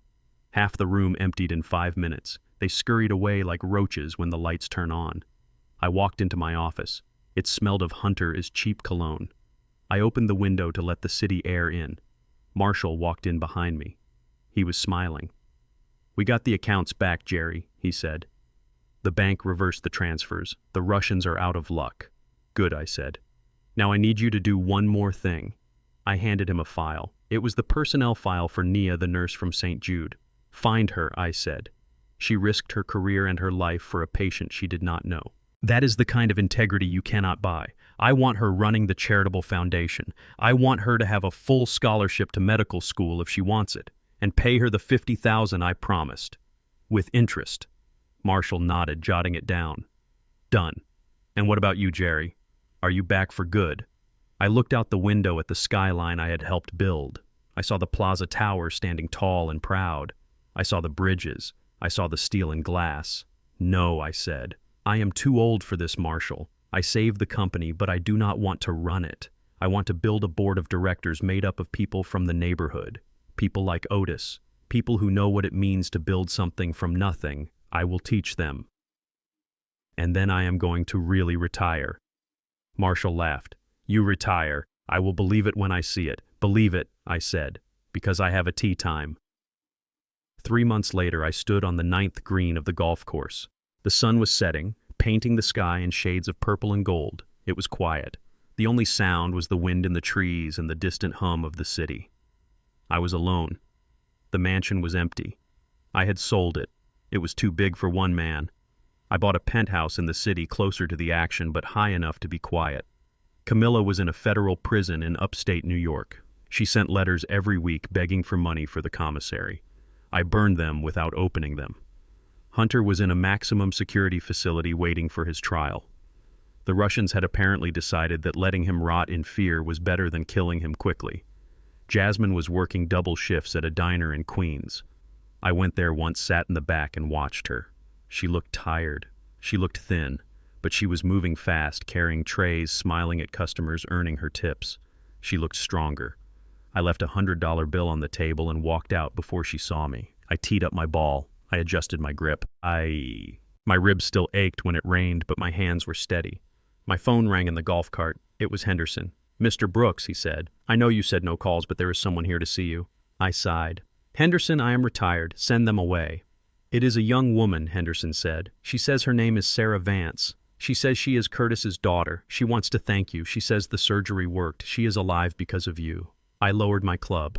I looked at the horizon. I thought about Curtis running into the night with that check. I thought about the little girl in the hospital bed. Tell her I was busy. Tell her I did not want gratitude. But then I stopped. I was a man who had lost his family. I was a man who had been erased and had to write himself back into existence. Maybe it was okay to be thanked. Maybe it was okay to let someone in. "Tell her to meet me at the clubhouse," I said. "I will buy her a lemonade." I hung up the phone. I looked down at the ball. I took a deep breath, smelling the grass and the freedom. "Life is long," I said to the empty air. I swung the club. The impact was perfect. The ball soared into the sky, a tiny white speck against the vast blue sailing toward the future. I watched it fly until it disappeared. Then I put the club back in the bag and started walking. I had a meeting to get to. And for the first time in a long time, I was looking forward to tomorrow. Here is the lesson learned and the CTA for your script. The lesson. Jeremiah's journey reminds us that true power isn't written in bank statements or legal contracts. It is forged in the fires of adversity. You can strip a man of his assets, his name, and even his freedom, but you cannot steal his character or his history. While greed turned his closest blood relatives into monsters, loyalty turned strangers from the street into true family. The most valuable lesson here is that rock bottom isn't a grave.